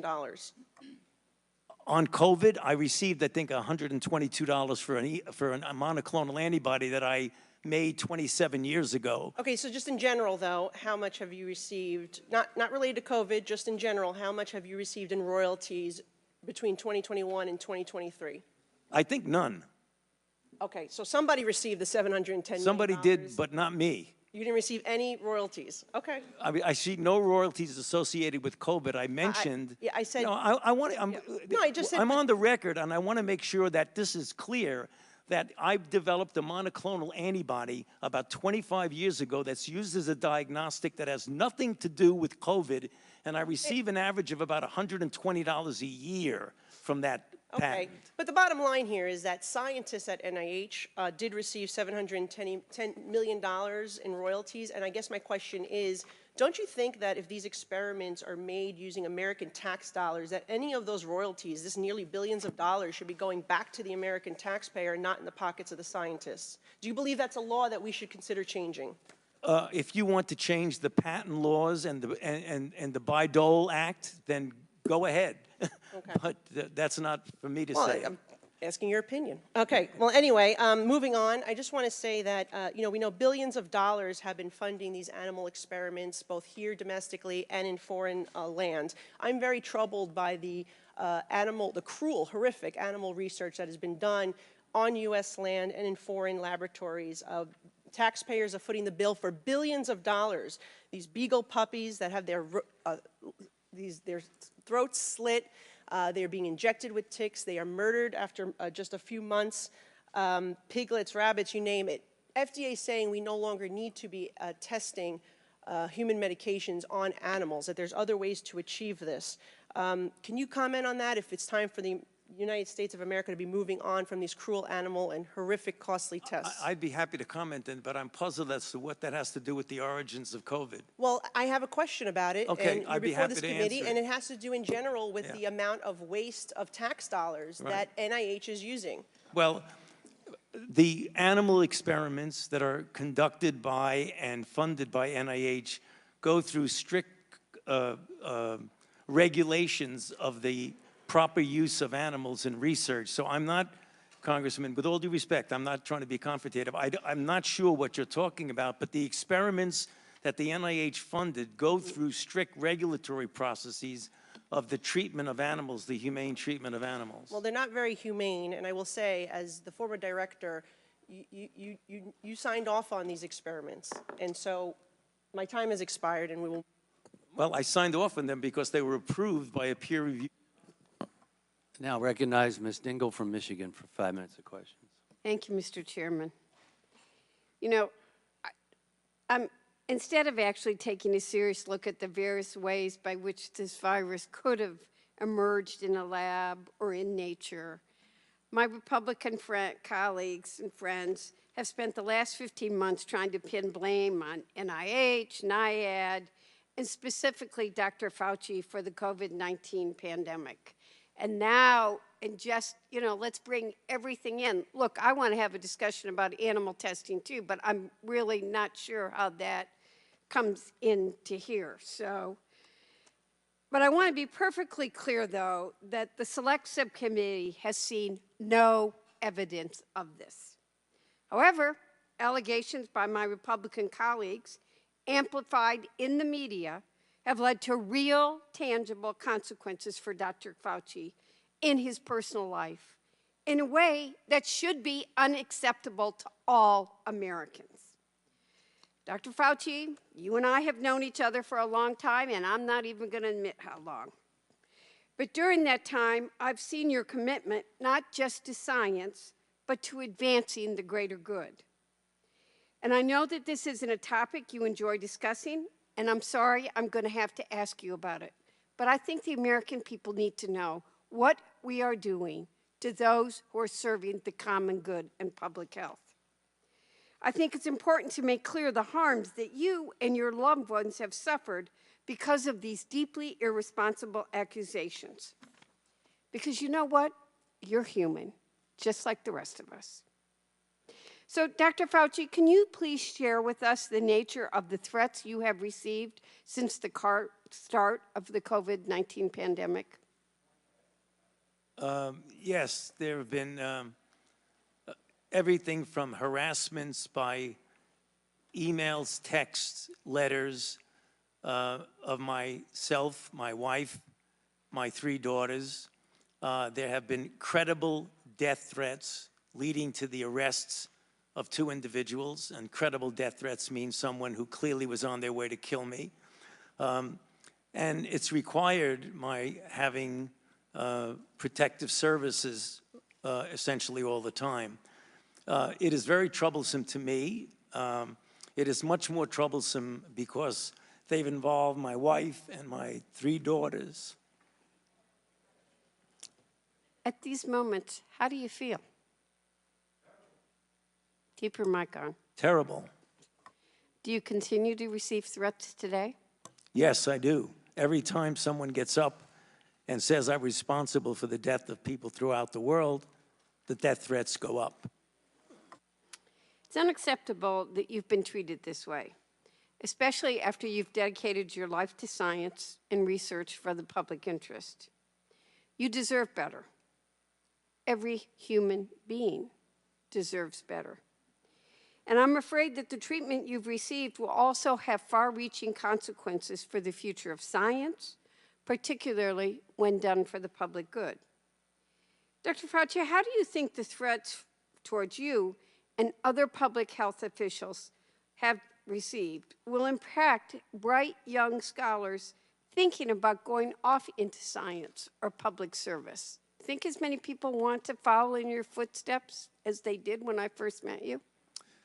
You know, Congressman Dingell, I think this is a powerful disincentive for young people to want to go into public health and maybe even science and medicine in the public arena, because it's very clear that not only I, because I'm a very much of a public figure, but many of my colleagues who are less visible than I, whenever they speak up in defense of the kinds of things that we're trying to do to protect the American public, they too get threats. And when they see that their colleagues get threats, they say to themselves, I don't want to go there. Why should I get involved in that? And you have some potentially very good talent that would be important to maintain the integrity and the excellence of the public health enterprise in the United States. We're not getting the best people coming in because they're reluctant to put themselves and their family through what they see their colleagues being put through. Well, you're right. You're not alone in feeling that way. In fact, ahead of today's hearing, the Select Subcommittee received a letter from the Association of State and Territorial Health Officials, which represents public health officials in communities of all political persuasions, detailing the surge of harassment, intimidation, hate speech, threats of violence, and death threats that their members faced during the pandemic. I'm going to ask you to insert into the letter, but I wanted to just make the point before I close, Mr. Chairman, that as many as 40% of public health workers have been bullied, threatened, or harassed. And I think we all need to take that on as a public health issue. I'd ask to enter the letter into the record and yield back. Without objection. Thank you, Mr. And now recognize Ms. Lesko from Arizona for 5 minutes of question. Thank you, Mr. Chair. Dr. Fauci, did the National Institute of Health fund the potentially dangerous enhanced potential pandemic pathogens gain of function research at the Wuhan Institute of Virology? I would not characterize it the way you did. The National Institutes of Health, through a sub-award to the Wuhan Institute of Virology, funded research on the surveillance of and the possibility of emerging infections. I would not characterize it as dangerous gain-of-function research. I've already testified to that effect a couple of times. So you're saying no, correct? In his May 16, I'm saying no because I've said no multiple times, including on the transcribed interview. In his May 16, 2024 testimony, the NIH Deputy Director Tabak said, and I quote, "I can tell you that the failure of the Wuhan Institute of Virology to provide us with the data that we requested and the lab notebooks that we requested certainly impeded our ability to understand what was really going on with the experiments that we have been discussing this morning." My question to you, Dr. Fauci, if the NIH didn't inspect the Wuhan Institute of Virology and NIH didn't receive the lab books and data from China and the required reports from EcoHealth Alliance were not submitted, in fact, they were late, how can you definitively say that the NIH did not fund the dangerous gain-of-function research? I go back to what I said, that the gain-of-function research by the operative and regulatory definition of P3CO does not include at all the viruses that were studied under the sub-award. How do you know that, sir, if there was no lab books, nothing from China? We know what viruses they were studying. How? How do you know? You never went there. I'm telling you that the NIH funded research on these viruses. If someone else somewhere in China was doing something else, Well, and that's the problem, that- because the NIH didn't go there. You didn't get the reports that were needed. How in the world would you know? I'm going to go on to the next question. and you're not hearing what I'm saying. Dr. Morenz, your senior advisor for over 20 years, said in an email dated February 24th, 2021, I learned from your FOIA lady here now how to make emails disappeared when I am FOIA'd, but before the search starts, so I think we are all safe. Plus, I deleted most of these earlier emails after sending them to Gmail. In another email dated 4/21/21, Dr. Morenz said, I forgot to say, there is no worry about FOIAs. I can either send stuff to Tony, meaning you, on his private email or hand it to him at work or at his house. He is too smart to let colleagues send him stuff that could cause trouble. Dr. Fauci, were you ever engaged in attempts to obstruct the Freedom of Information Act and the release of public documents? No. Did Dr. Morenz communicate with you about official business using his private email? Official business? No. Did you ever encourage Dr. Morenz to use his private email address for official business? No. My next question, sir, is on February 1st, 2020, you, yourself, Dr. Fauci, the NIH Director Collins, and at least 11 other scientists were on a conference call to discuss the origins of COVID. A number of the scientists said that they were concerned that COVID was the result of a lab leak at the Wuhan Institute of Virology, and were concerned that a revelation of the lab leak theory would hurt their relationship with China. The CDC Director Redfield testified that he was not invited on this conference call, and he believes because he believed the lab leak theory was possible. 3 days later, on February 4th, 2020, 4 participants on the conference call authored a paper, Proximal Origin, which was sent to you for editing. Proximal Origin pushed the natural origin theory. On April 16, 2020, the NIH director, Dr. Collins, emailed you expressing dismay that the Nature Medicine article, which was based on proximal origin, didn't suppress the lab leak theory, and asked you for more public pressure to suppress the lab leak theory. The very next day, in response to Dr. Collins' request to suppress the lab leak theory, you cited the Nature Medicine article, which discounted the lab leak theory from the White House podium. My question to you, sir, did you cite this article at the White House because the NIH director asked you to suppress the lab leak theory? I did not do that in response to anybody's suggestion to suppress anything. It was in response to a question that someone asked at the podium. And I did not edit any paper as shown in my official testimony. So you said about 4 or 5 things, Congressman, that were just not true. Well, we have emails to prove it. Well, you don't. Thank you, and I yield back. I now recognize Mr. Mfume from Maryland for 5 minutes of questions. Thank you very much, Mr. Chairman. And by the way, no, we don't have it.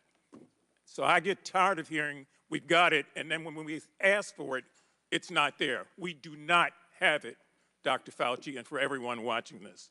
That's just incorrect. Now, let me just say a couple of things. If I sound a little outraged, it's because, you know, we sit here and we watch one conspiracy theory after another get debunked. And if I might, on a point of personal privilege, to the gentlewoman from New York who wanted to argue that we should be worrying about testing of human medicines on animals. If this committee really wants to do something, let's talk about the most infamous biomedical research study in the United States, the Tuskegee study, where 400 black men in this country were injected deliberately with syphilis and allowed to die slowly over a 40-year period without any attempt to help them at all. It was condoned by the U.S. Public Health Service. And if we want to talk about testing, let's talk about that as well. I'm going to talk about COVID right now. Mr. Chairman, I have the floor, Mr. Chairman. I want to say to you, Mr. Chairman. I ask you to suspend, please. I want to remind the audience of decorum. Recognize Mr. Mfume. Thank you, Mr. Chairman. I want to thank you and Ranking Member Ruiz for this opportunity. Dr. Fauci, we owe you an apology for the way we have run you through the mud, and none of us have said to you, here's where you go to get your good name and your reputation back. It's the most unfair thing I have seen. If there were evidence, if there were facts that supported the charges, I, like everybody else, would be interested, but we haven't seen a damn thing to suggest that these accusations are accurate. You've been a hero to many for 54 years, 5+ decades. You helped lead this country through the anthrax scare, through AIDS, through Zika, through Ebola, through SARS, and through COVID-19, pandemics and epidemics. We owe you a collective thank you. You are a world-renowned scientist and an American patriot. And whether or not people want to believe that, that's on them. But those facts are undisputable. For a year and a half, the Republican majority on this committee has sought to weaponize genuine scientific questions over COVID-19 and to vilify our public health officials and our nation's scientists with unsubstantiated, with baseless, with allegations that just can't stand the light of day. And so they've tried to do that with COVID-19, and we are here now as a result of the aggregated amount of foolishness that has taken place. And I've always said to this committee, every time I've had a chance to speak, let's go back to when we were in the heart of the pandemic, when our family members and friends and coworkers were dying left and right, when we were afraid to get near anybody, where we wanted to wash down our groceries before we brought them into the house, where we were willing to put on masks or headgear if it would keep us from being infected. And we turned to our leaders and our public health officials and scientists for answers. And we got some, but then we didn't get some. And then we got some later, like Dr. Deborah Birx, who was Donald Trump's expert on the virus, who said, no, bleach won't do it, don't inject yourself with it, and who also said publicly on the record that thousands of American lives could have been spared if we had done what we were being told to do by the scientific community. At least one thing is clear. Those 1 million people who died as a result of these conspiracy theories will never come back. And those families have empty seats at the table year after year. And we do a disservice if, at the very least, we don't acknowledge their deaths and the harm and the hurt that has been done to their families and learn how to find a way to trust science going forward in this country.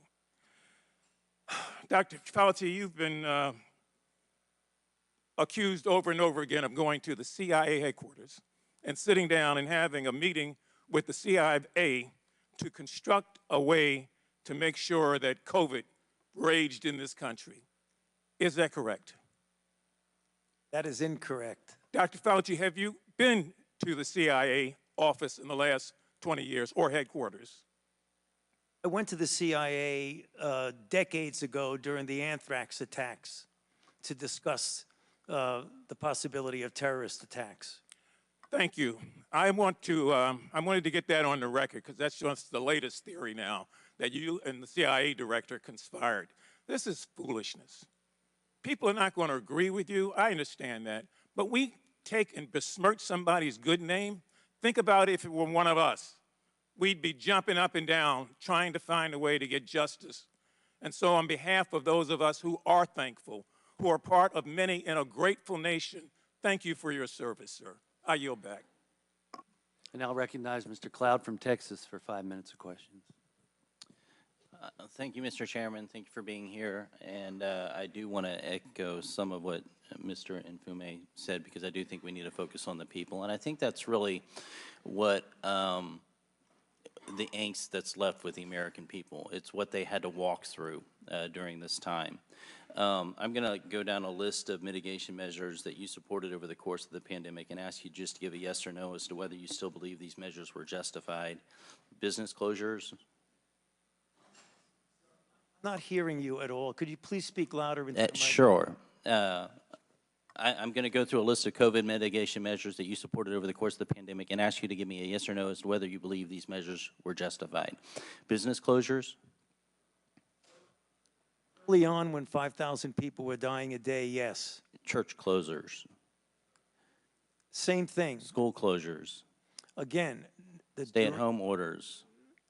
these were important when we were trying to stop the tsunami of deaths that were occurring early on. How Early long on. you kept them going is debatable.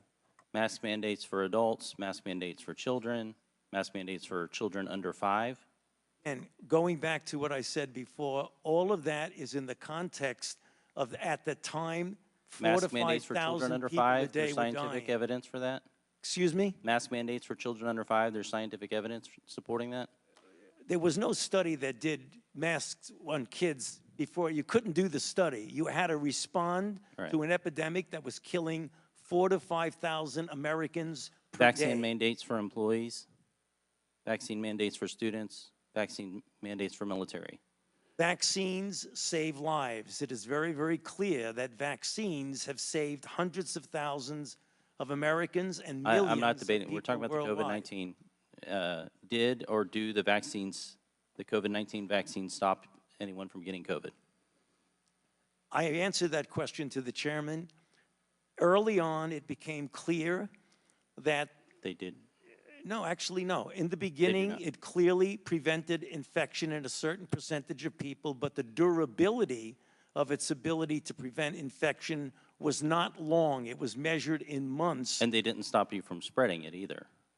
Early on, it did if it prevented infection, but what became clear that it did not prevent transmission when the ability to prevent infection waned. I think what's troubling is when the American people look at the certainty and the case at which people lost jobs, they lost livelihoods. I had rural hospitals in my area that did not have a single case of COVID in their rural community that had to shut down and people not get care that they did need for cancer, and some passed away because of those kind of things.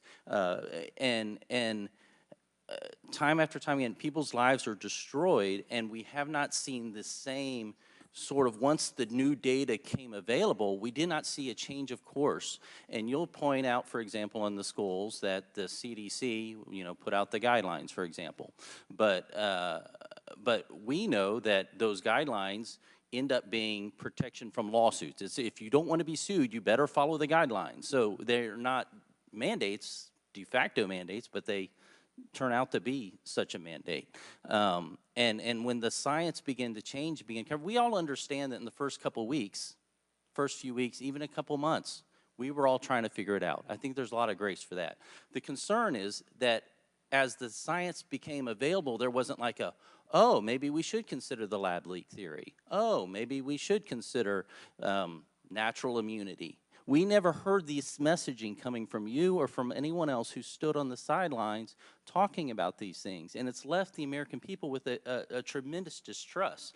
I want to talk a little bit about the grant process. My understanding from your testimony to us, it says that the NIH process for awarding grants is that basically research proposal goes to peer review committee to receive a priority score, then it goes to an advisory council for NIH personnel. It receives a final, basically the group votes on it, and then eventually it ends up on your desk for signature, right? Now, you said in that sometimes, if I recall correctly, those grants are often approved in block, in mass, when they're voted on, and then you sign off on them. That's correct. This is one of the things that's really troubling to the American people, because they look at their lives being destroyed, and there's no one to hold accountable because these systems of accountability have become systems of plausible deniability. And so your name is on every single grant, but yet you absolve yourself of any sort of responsibility by saying, well, it goes to this committee that's, that has a number of people on it, and they're approved in block, and so there's no accountability for anything, any of the taxpayer dollars that are going forth. I disagree with you, Congressman, because if you look at the number of grants, we fund thousands of grants. It would be physically impossible for me to go through every single grant in a detailed way to understand it. That is true not only for me, but for virtually every institute at the NIH. Then why does your signature go on it? Because somebody has to sign off on it, and you trust the expertise and the competence of the staff that go over Then what it is the very mechanism for carefully. holding Gentleman's people time has accountable? expired. I now recognize Ms. Ross from North Carolina for 5 minutes of questions. Thank you, Mr. Chairman. I want to thank you, Dr. Fauci, for your voluntary testimony today, also for so much grace in your 14 hours of testimony. And I, again, want to thank you for your service and your patience. It's truly remarkable. Because it bears repeating, let me just remind everyone that after 15 months, my Republican colleagues' extreme allegations against you remain unsubstantiated. Unsubstantiated. And now, during your two-day closed-door interview in January, you discussed a number of topics regarding the public health response to the COVID-19 pandemic, some of which we've touched on briefly, but I just want to dive in a little bit deeper here.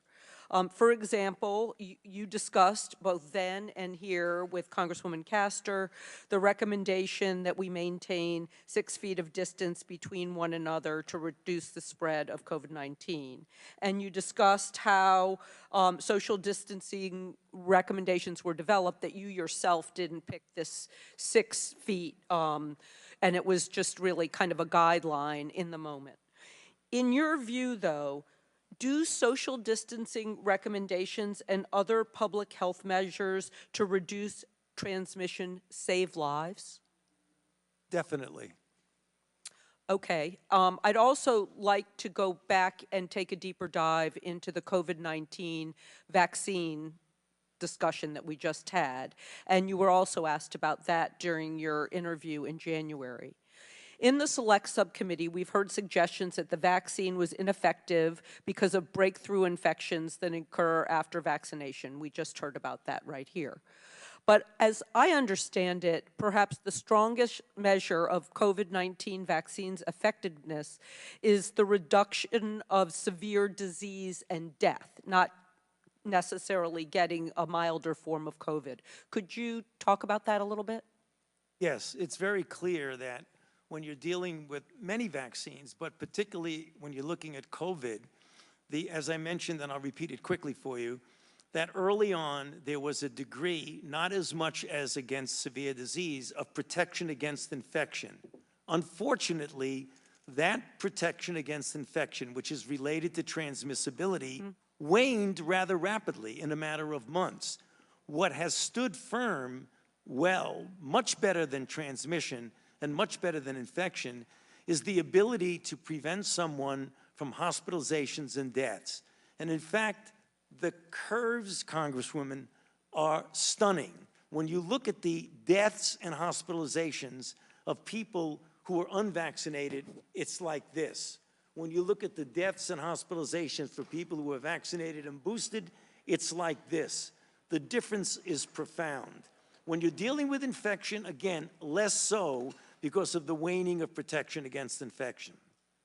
Well, and that was also confirmed by a Commonwealth Fund December 2022 report that which came out 2 years after the Biden administration's effort to get COVID-19 vaccines in arms, and your effort too, that it prevented more than 3 million deaths and averted 18 million hospitalizations. And that came out in 2002, but it seems to corroborate what you're saying. Indeed, and $1.15 trillion in healthcare costs. Thank you for that add. One pillar of the vaccine requirements was to have an increased uptake in the COVID-19 vaccines. And that at the time was supported by leading physicians, including the American Medical Association, the American Academy of Family Physicians, the American Academy of Pediatrics, and more. Were the vaccine requirements a clinically sound tool for improving uptake of a safe and effective vaccine? Yes, you would like people to get vaccinated voluntarily and realizing the important effect on it. But the fact that people were vaccinated by whatever their motivation was clearly saved many, many lives. And just with the 17 seconds I have, What steps can public health officials take to bolster confidence in these life-saving interventions since there has been so much misinformation circulating?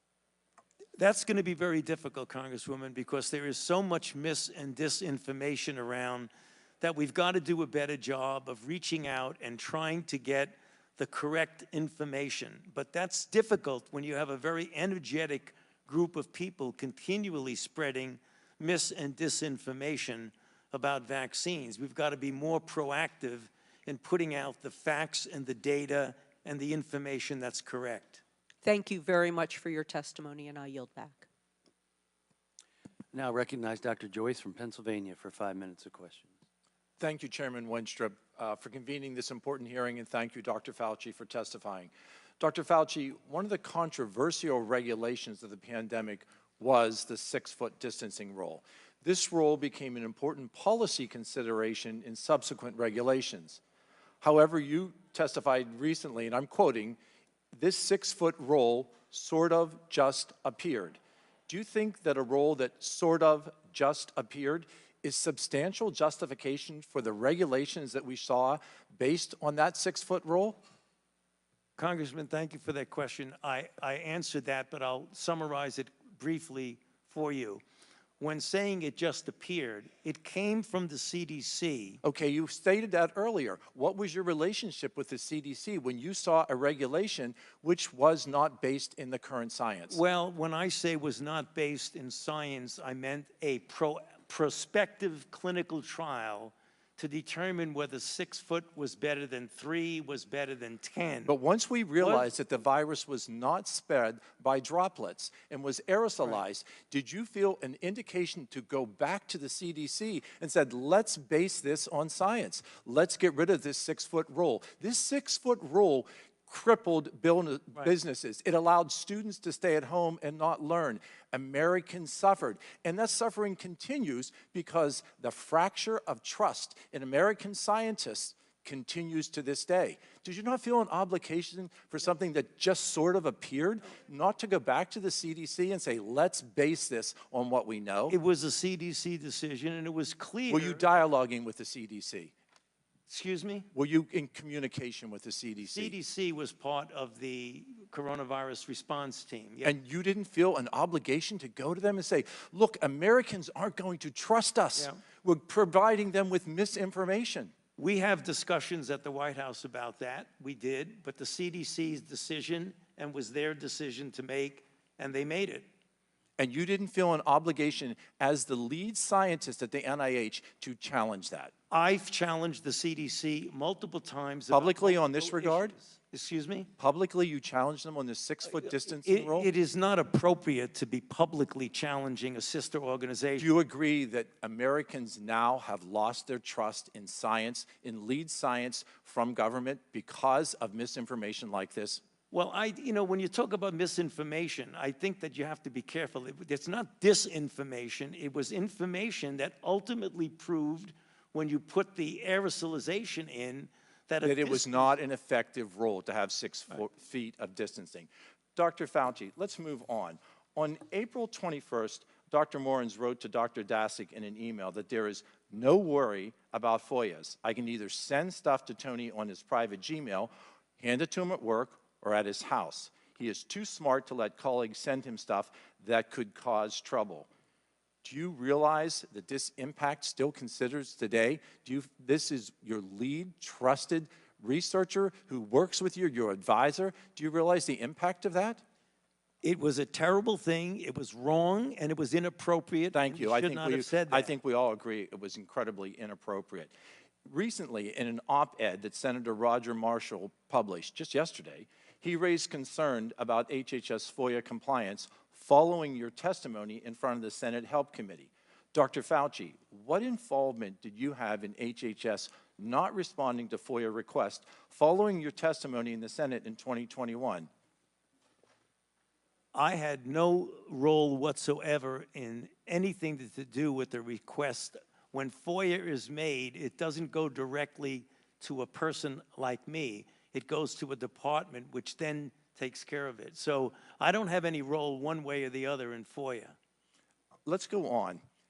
Were you aware that NIAID employees conducting official work on unofficial emails and inappropriately assisting grantees during your time as a director? I was not aware of that as it was occurring. It obviously came out during the committee hearings, but I was not aware of that. And I think that you put an exclamation point on how important these hearings are. Dr. Fauci, would you agree that this demonstrates the need for more accountability and increased oversight of NIAID? What you saw, I believe, with Dr. Morins was an aberrancy and an outlier. The individuals at the NIH and NIAID are a very committed group of individuals, and this one instance that you point out is an aberrancy and an outlier. That does From not your senior advisor for 20 years. The title is senior advisor. We wrote scientific papers together. He didn't advise me, as I mentioned. Are your senior advisors not trusted staff? Again, I told you that his title was senior advisor, but he is not an advisor on policy. That's very confusing to have someone's title and not having that to be their obligation. But that is the fact, though. I think that that supports what we said. There needs to be more oversight and there needs to be more accountability. Mr. Chairman, my time has expired, but these points are very clear to all of us today in this hearing room. I yield back. I now recognize Mr. Garcia from California for 5 minutes. Oh, he left? I now recognize Ms. Green from Georgia for 5 minutes of questions. Thank you, Mr. Chairman. Mr. Fauci, you were quoted on CBS Face the Nation saying it's easy to criticize, but they're really criticizing science because I represent science. Do you represent science, Mr. Fauci? I am a scientist who uses the scientific method to gain information. Yes, you said you represent science. Do you represent science, Mr. Fauci? Yes Again, or no? Yes or no? No, that's not a yes or no answer. Yes, it's a yes or no. I don't think it is. Okay, well, we'll take that as a you don't know what you represent. Oh, But this, as director of the NIH, you did sign off on these so-called scientific experiments. And as a dog lover, I want to tell you this is disgusting and evil, what you signed off on, and these experiments that happened to beagles paid for by the American taxpayer. And I want you to know Americans don't pay their taxes for animals to be tortured like this. So the type of science that you are representing, Mr. Fauci, is abhorrent, and it needs to stop. Mr. Fauci, you also represent the type of science that where you confess that you made up the COVID rules, including 6 feet social distancing and masking of children. I never said I made anything up. You admitted that you made it up. You made it up as you went. I didn't say I made it up. So are you saying this is fake news, Mr. Fauci? I didn't say I made anything up. What did you say? I said that it is not based in science and it just appeared. But this is science. What does dogs have to do with anything that we're talking about today? These are scientific experiments. This is what you signed off on. But you also told the American people they had to distance by 6 feet. They had to wear masks. But let's also talk a little bit further about the type of science that you represent. NIH scientists made $710 million in royalties from drug makers, a fact that's been hidden. Let's talk about the fact about, is it right for scientists and doctors getting paid by the American people, government taxpayer paychecks to get patents where they're paid millions and hundreds of millions of dollars in royalty fees, especially when the NIH and these government agencies, most powerful agencies in our country, are recommending medical suggestions and advice and making up guidelines like 6 feet distancing and masking of children. Do you think that's appropriate? Do the American people deserve to be abused like that, Mr. Fauci? Because you're not doctor, you're Mr. Fauci in my few minutes. No, I don't need your answer. I want to talk about this right here. Mr. Chairman, Fauci, objection. I reclaim my time. Objection. I reclaim my time. I reclaim my time, Mr. Raskin. Gentlelady will suspend. Mr. Chairman, Point of order. Just in terms of the rules of decorum, are we allowed to deny that a doctor is a doctor just because we don't want him to be a doctor? Yes, because in my time, that man does not deserve to have a license. As a matter of fact, it should be revoked, and he belongs in Gentlelady will prison. suspend. The gentlelady should recognize the doctor as a doctor. Thank you. Mr. Chairman, is this what we have become? Is this what we have devolved into? No decorum. You know what? We can do that hearing about the poor men that were injected with syphilis, because I support you in that. That's horrific. And this government that does things like that to Americans doesn't have decorum to the American people. Mr. Chairman, The gentleman is out of point of order. regular order, please. The gentleman is out of order. Decorum. I recognize the point of order. Go ahead with your point of order. You got it. No, I mean, I was going to say what Representative Raskin said. That's completely unacceptable to be able to deny Dr. Fauci, who's here, a respected member of the medical community, his title, and that's actually a personal attack on his character. And I have instructed her. He's not respected. And I've instructed her to address him as a doctor. I'm not Gentlelady addressing shall him as continue. doctor. Let's talk about Mr. Chairman, this. I I'm would move reclaiming that the my woman's time. I'm reclaiming my time. Words get taken I'm down reclaiming my time. Second that. Point of order. Suspend. A member can only move to have words. I'm sorry. The issues we are debating are important ones that members feel deeply about. And while vigorous disagreement is part of the legislative process, as I said at the beginning, members are reminded that we must adhere to established standards of decorum in debate. This is a reminder that it is a violation of House rules and the rules of this committee to engage in personalities regarding other members or to question the motives of a colleague. Remarks of that type are not permitted by the rules and are not in keeping with the best traditions of our committee. The chair will enforce these rules of decorum at all times and urges all members to be mindful of their remarks. Does the gentleman from California have anything further? We should have to take her words down. Yeah, I offered that her words be taken down, Mr. Chairman. Point of order, Mr. Chairman. Mr. Chairman, I'd like to make a point of order. Mr. Because Griffin they is accused us of worshiping President Trump. We don't worship President Trump. Gentlelady will suspend. Mr. Griffin, you have a point of order. Mr. Chairman, while it may not be polite, I believe the rule only applies to members of this body, the Senate, and the President of the United States. I do not believe that it applies. The rule on taking down words does not apply to a witness. Again, I'm not condoning the words. I'm just relating or asking whether or not it applies to individuals who are just happen to be here in front of us. I agree. The chair overrules the point of order by the gentleman from Maryland, but ask that members please afford all other members the respect they're entitled, refrain from using rhetoric that could be construed as an attack on the motives or character of another member or the witness. You may proceed. Thank you. This was a time in history where you got to throw out the first pitch at the Washington Nationals baseball game while Americans were forced to stay home and watch such events that they love from at home alone on their televisions. And what a hypocrisy this picture shows. Here you are without your mask, with empty seats everywhere. Remember the cardboard cutout fans? That was one of the most insulting things to Americans, having to watch the games from home where you got to go and enjoy the game and sit right next to people not following the 6 feet of distancing, not wearing your mask, and everyone else was forced to stay home and stop enjoying life. And your science here, your science is displayed perfectly in this picture where children in school were put in plastic bubbles because of your science, your repulsive, evil science. And let's go back to your very own email. You said earlier you don't use email. Oh, you do. Right here. This is your own email where you said the typical mask you buy in the drugstore is not really effective in keeping out virus. I do not recommend that you wear a mask. This is your email. This is your own words.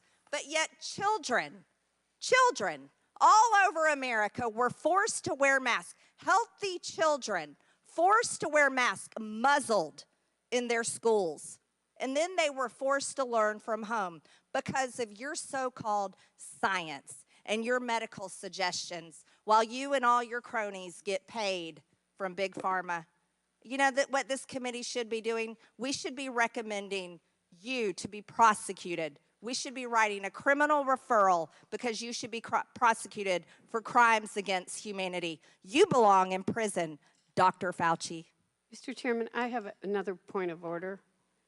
I recognize Ms. Dingell. Just want to make sure the record is clear.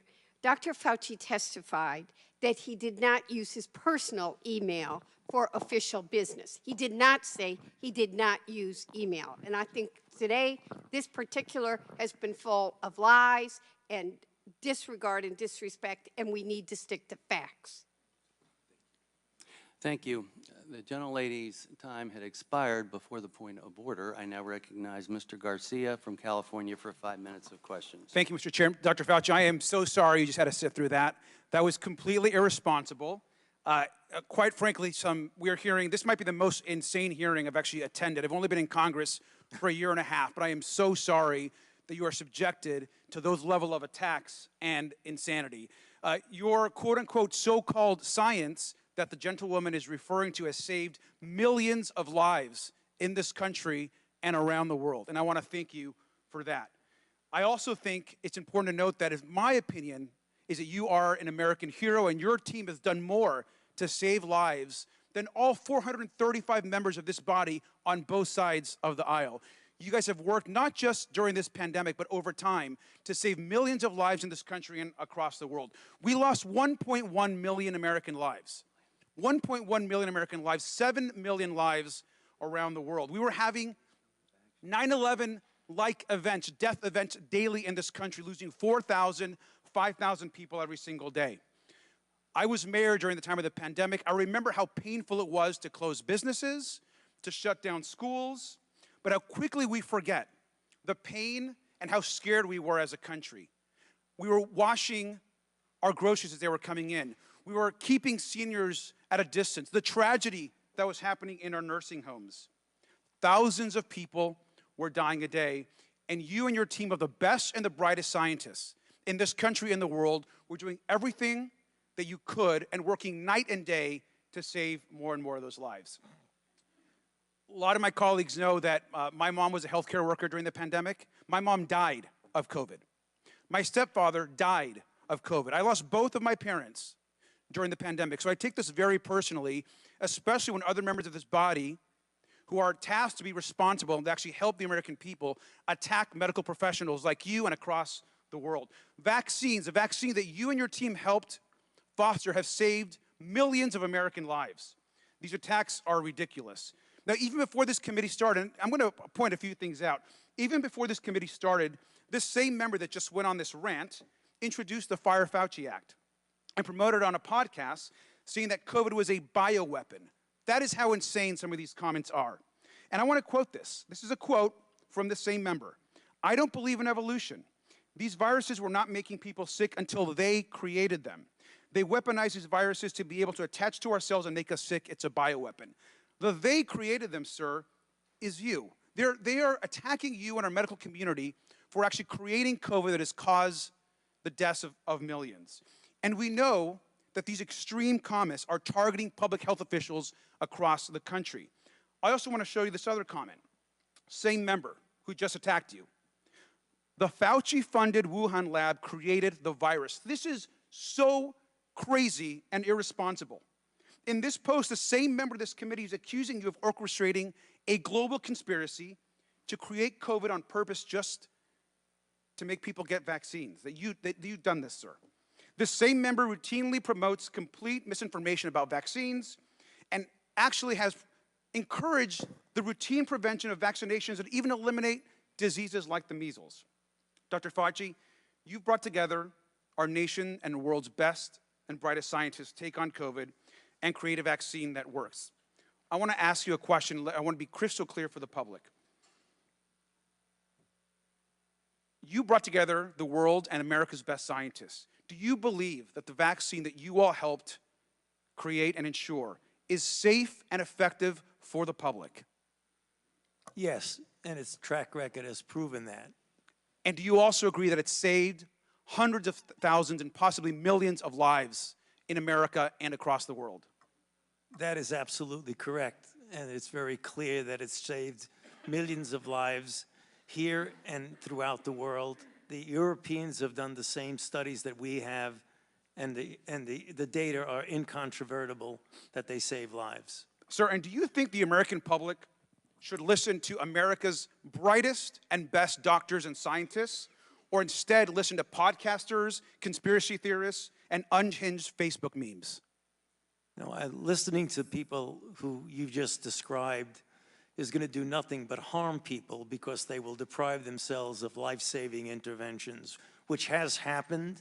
And you know, some have done studies. Peter Hotez has done an analysis of this and shows that in people who refuse to get vaccinated for any variety of reasons, probably responsible for an additional 200,000 to 300,000 deaths in this country. Thank you, sir, and your entire team for saving lives in this country, and I'm sorry you have to continue going on with these attacks. I yield back. Oh, thank you. You're not allowed to speak. You're not allowed. Thank you. Thank you very much. Mr. Chairman, could you have her removed from Yes. the Thank you. Yes, Please have her removed. please. Excuse me, I ask the Capitol Police to escort.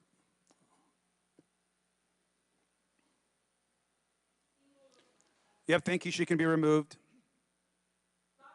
Yeah, you can be removed. Actually, you're not allowed to speak. Your time has Take your expired. Starbucks with you. Mr. Garcia, Mr. Raskin, you're out of line. Your times have expired. Now recognize Dr. Jackson from Texas for 5 minutes of questions. Thank you, Mr. Chairman.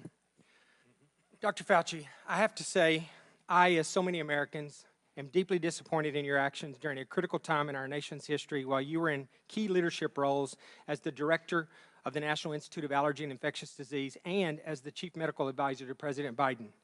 Put quite simply, you failed miserably, in my opinion. Based on all we have learned during the pandemic and all that we have since learned through this committee's work, I believe your failures stem from both an effort of self-preservation, manifested by a series of lies and cover-up, and by a total failure of leadership. It was obvious to everyone that you and your organization, NIH, had a lot to lose if the American people were to discover that COVID-19 was most likely leaked from a lab in Wuhan, China, and that you, via EcoHealth Alliance and Peter Daszak, actually funded this research, and that this lab was actively and recklessly conducting gain-of-function research. As such, you did everything in your power to deflect and cover up this possibility. You even recruited others to help you in this effort. Unfortunately, this cost our country and the world valuable time that may have led to answers regarding the origin, may have blunted the spread, and would have almost certainly saved lives. While I think most of us have known all along what I just described, what I have been appalled to discover through sworn testimony to this committee is the level at which you and those that worked for you went to cover up the obvious. Just a few examples, and I know these have been touched on, but they're important for everyone to hear.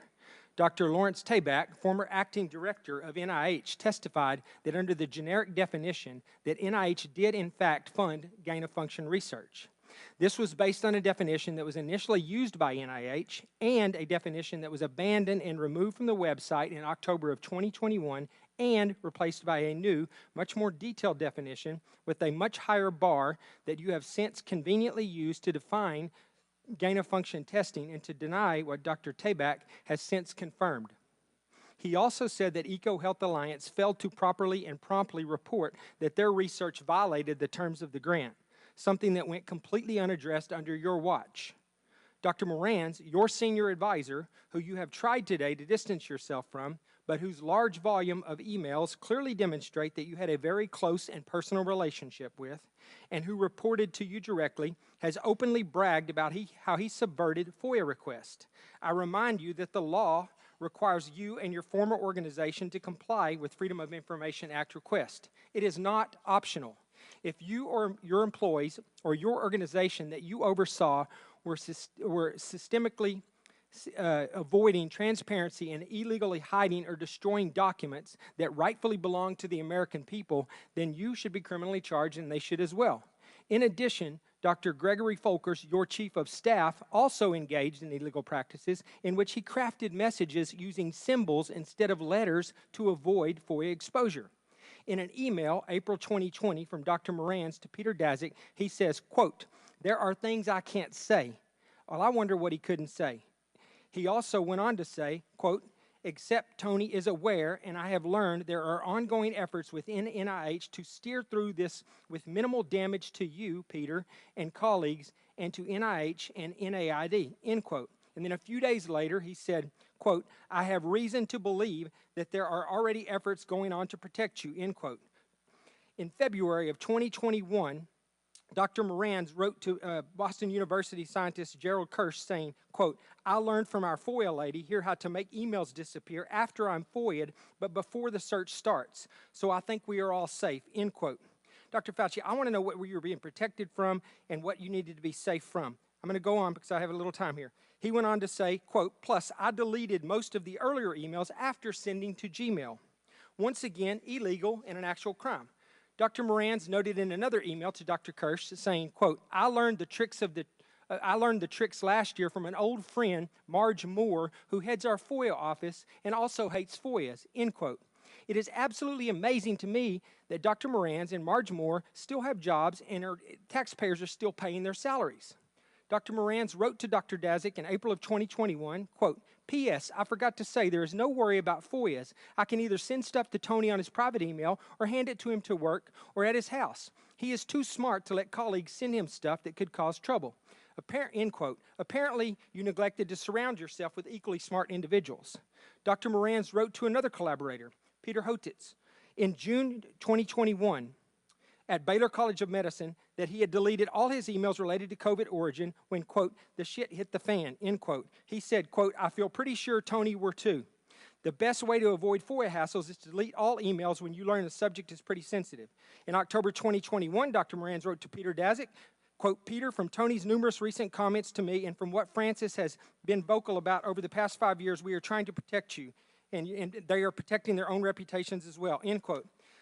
I'll just jump ahead. The American people can rest assured that we are going to continue to pursue answers and we continue to push for full accountability from you and your colleagues despite continuing efforts to try to cover this up. Dr. Fauci, history will not be kind to you and you will be known as the man who put his personal interest before the interest of the American people, the very people that you were supposed to be protecting. Your actions, along with several others we have had before this committee, have completely eroded America's trust in our public health system and the agency that you represented for half a century. With that, I yield back. Gentleman's time has expired. I now recognize Ms. Takuda from Hawaii for 5 minutes of questions.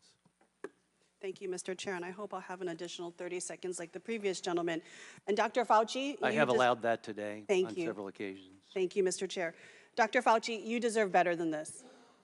The other side suddenly cares about puppies, ironic given recent book publications, versus the millions of people that you have kept safe and alive over your lifelong commitment to public health.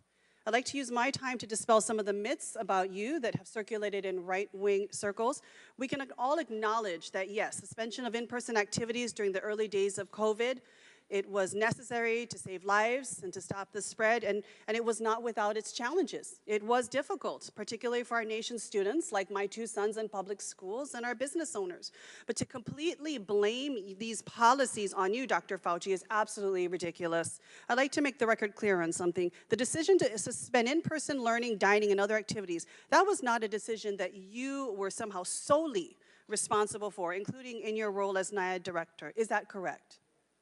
In fact, these decisions were actually made at the state and local level in communities across the country, like my home state of Hawaii, which was particularly aggressive, in part as a response to the Trump administration's early failure to contain the initial outbreak of the virus. Is that not correct? I'm sorry, I didn't, ma'am, I'm not really hearing you very well. Could you just put your... We'll put it a little bit closer, but to be clear that the decisions were actually made at the state and local levels in communities across the country. That is correct.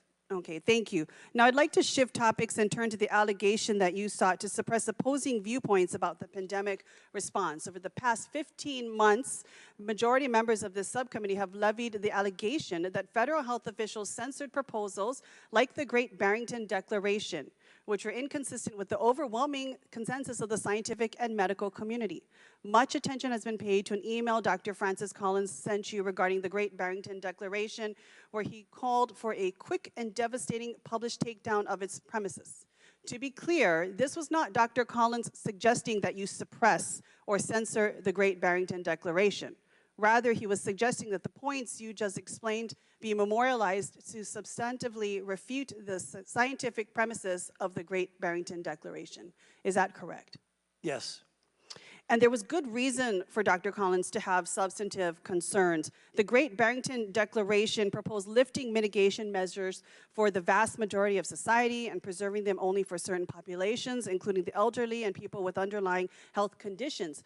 This was months before a vaccination was available, and public health systems were already being overwhelmed, and thousands of Americans were dying daily. Dr. Fauci, what percentage of the population did we estimate needed to be infected with COVID before we would achieve so-called herd immunity?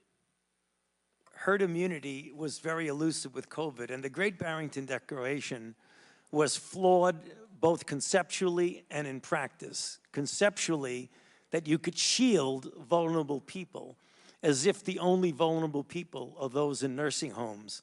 We have tens and tens of millions of vulnerable people that you couldn't possibly shield.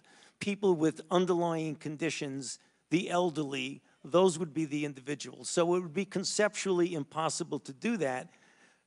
Herd immunity, as we know, means if you have a virus that doesn't change and a virus in which when you get infected or vaccinated, you have highly durable, perhaps lifelong immunity.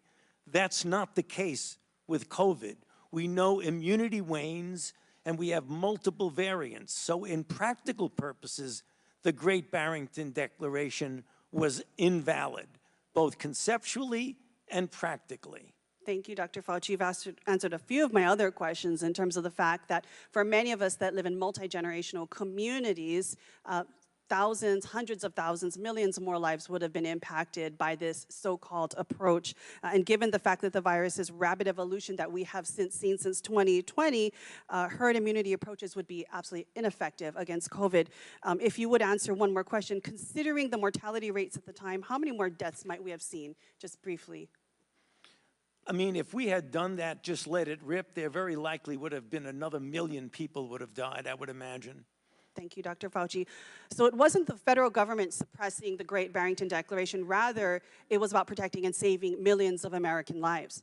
The COVID-19 pandemic wasn't some academic exercise. It was real. It was in real time. It was about saving lives in real time. Theories like herd immunity may seem plausible on paper, but we have to remember that it is based upon the assumption that enough people would have to be infected. And that would likely have meant that our family members, our friends, our neighbors, our constituents, especially those in our most marginalized, multi-generational rural communities, would have died. So thank you, Dr. Fauci. I want to thank you, not blame you. Thank you for your science. Thank you for your science that have saved millions of American lives, kept us safe, including my children, many of our families right here on this dais. And thank you for clarifying these points for the record and for all of your efforts to keep us safe during the pandemic and so many other health crises we have faced over the decades that you have served. Mahalo, Mr. Chair, and I yield back. Now recognize Dr. McCormick for 5 minutes of questions. Thank you, Dr. Wenstrup, Chairman. It's been insinuated that politicians, only bloggers, only conspiracy theorists are disagreeing with you. I want to point out that I'm probably the only member of Congress that actually treated patients during the pandemic from the very beginning to the very end of the pandemic, during night shifts in the ER. Thousands of patients during that time. And in 2020, I was censored. My medical license was threatened because I disagreed with bureaucrats. Literally taken off the internet as a person who was treating patients with leading-edge technologies, developing theories, but doing my very best, but being censored by the United States government for the first time, stepping in and taking the place of medical professionals as the experts in healthcare. Any dissent surrounding COVID-19 treatments, mask mandates, and any public policy surrounding the pandemic was immediately labeled as anti-science. I watched as public health officials and politicians told my patients what treatment options were best for them, regardless of their comorbidities or their medical history. Despite my education and my training and my experience, my opinions were relegated to conspiracy and misinformation by so-called healthcare experts who had never treated a patient throughout the entire pandemic. This has been a black eye on the medicine and has highlighted why government should never insert itself in between patients and their healthcare providers. The American people deserve to make medical decisions through conversations with their physicians rather than politically motivated mandates. Dr. Fauci, did you ever treat a patient for COVID during the pandemic? I was part of a team that was at the NIH that took care. We didn't take care of many of them. Okay, because so not hands-on. Got it. Thank you. Why would I be criticized by a bureaucrat for doing my very best as a healthcare? This is a rhetorical question. But why? Why would the government, who's never treated a patient for COVID, you can read all the things you want, but you're not there. You're not seeing patients. You're not watching people die, intubating patients right there with that disease in your face, watching it happen, watching the development of this disease and actually learning from it. But I'm being told by bureaucrats what's right and wrong. And what's funny is everything I was censored on, I was proven to be right. Pretty crazy, isn't it? You said in an interview that you gave as part of an audiobook written by Michael Spector that you believed an institutional should make it hard for people to live their lives so they'd feel pressured to get vaccinated. Could we run the audio clip on that, please? You think can be done about it. I have to say that I don't see a big solution other than some sort of mandatory vaccination. I know federal officials don't like to use that term. Once people feel empowered and protected legally, you are going to have schools, universities, and colleges are going to say, you want to come to this college, buddy? You're going to get vaccinated. Lady, you're going to get vaccinated. Yeah. Big corporations like Amazon and Facebook and all of those others are going to say, you want to work for us, you get vaccinated. And it's been proven that when you make it difficult for people in their lives, they lose their ideological bullshit and they get vaccinated. Thank you. Are all objections to COVID vaccinations ideological bullshit, Dr. Fauci? No, they're not, and Thank that's you. not what I was referring to. Well, in reference to making it hard for people to get education, traveling, working, I'd say it very much was in context. And I take great offense to this.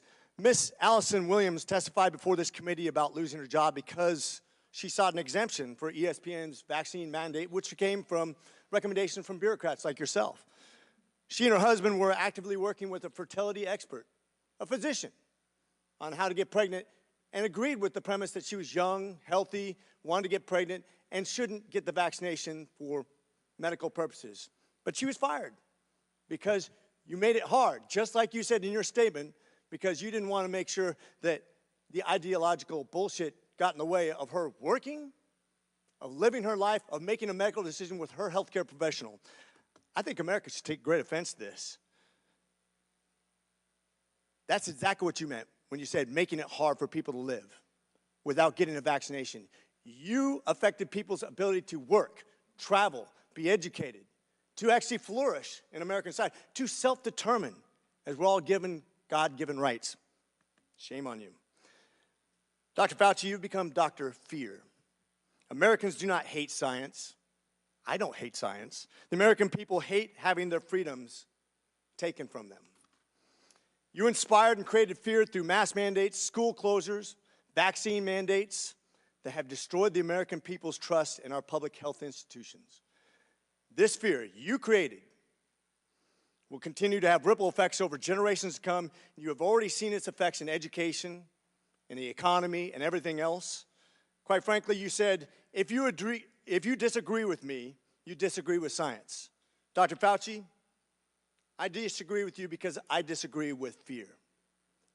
And with that, I yield. I now recognize Mr. Moskowitz from Florida for 5 minutes of questions.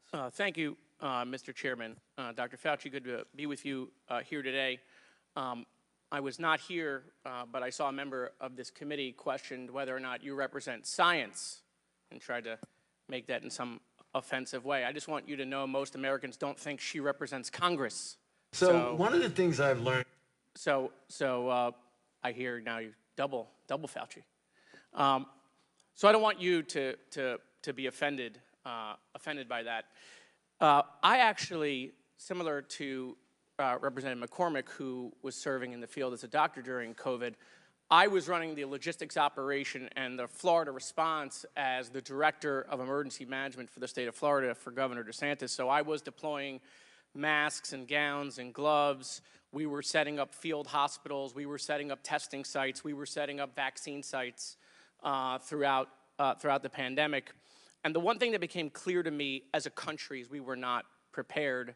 In fact, we actually had many preparations for a pandemic, but both the states collectively and the federal government threw that out and kind of was just making it up as we go. One of the things I wanted to ask you, and I understand you're not in the response field, but do you feel, since you've left, that we are better prepared today than we were several years ago when COVID hit? In some respects, excuse me, in some respects we are, but in others I'm still disappointed. And I think one of the things that was really a problem with the response was the degree of divisiveness that we had in the country about a lack of a coherent response, where we were having people, for reasons that had nothing to do with public health or science, refusing to adhere to public health intervention measures. What I think that we will do better, hopefully, is that the CDC, I believe, has now recognized some of the failings of the lack of communication and interaction between the federal response and the local public health officials. One of the weaknesses that we had in the United States that other countries didn't have was a disconnect between the healthcare system and the public health system, whereas the CDC can't demand information from local public health individuals. They have to volunteer to give it to them, and it isn't given to them in real time. So we were at a disadvantage. Oh, no question. I saw that. I saw how the lack of investment in technology, right? We had states trying to share information with the federal government using, Windows 2000. Or fax machines. Fax machines, right. Exactly. Yeah, so... And so, we spent $7 trillion in 2 packages and 2 administrations. And one of my concerns is that I feel that, especially in supply chain, I feel like we're not that much better off than we were before COVID. Am I wrong in that assessment? Yeah, I don't think you're wrong, but I hope that the CDC has made it very clear that they are trying to change that and correct that deficit of a separation between the local and the federal CDC so that we can get information in real time. It was very frustrating for us that often we had to go to the UK or South Africa or Israel to get real-time information because they had a connection between what was going on in the ground and their public health system. So they knew right away what was happening. We didn't. Dr. Fauci, you talked about how, we live in partisan times, a lot of misinformation, and, colleagues on this body said, you should be, charged and found guilty. Of course, the only one that's happened to is your former boss. But, the question I have is, when you saw a lot of that disinformation, whether it was, we can use a disinfectant to do like a cleaning or do light in the body, or that, China's working super hard, President Xi's got it contained, all of the stuff that was being put out, were you concerned? What was your feeling at that time, working in the administration, seeing that come from the podium? Well, I was very frustrated by that. It was very clear. I was put in a very difficult position that I didn't like, of having to contradict publicly the President of the United States. I took no great pleasure in that, but I felt it was my responsibility to preserve. He must have thought you did a great job. He gave you a commendation right before he left. Well, I felt it was my responsibility, as to preserve my own personal integrity and my major responsibility to the American public to tell them the truth. And if I could just take this opportunity, when I was saying that if you attack me, you attack science, I didn't mean that I am science. What I meant was that when the data showed that hydroxychloroquine does not work, and there are people saying, oh, it does, I'll give it to people, and we know it can be hurtful to them, then when you're attacking what I'm saying, that the science shows it doesn't work, and the science shows that bleach doesn't work, that when you attack that, you really are attacking science, because science has shown that it doesn't work. That's what I meant when you're attacking me, you're attacking science. Thank you, Doctor. Thank you, Mr. Chairman. I yield back.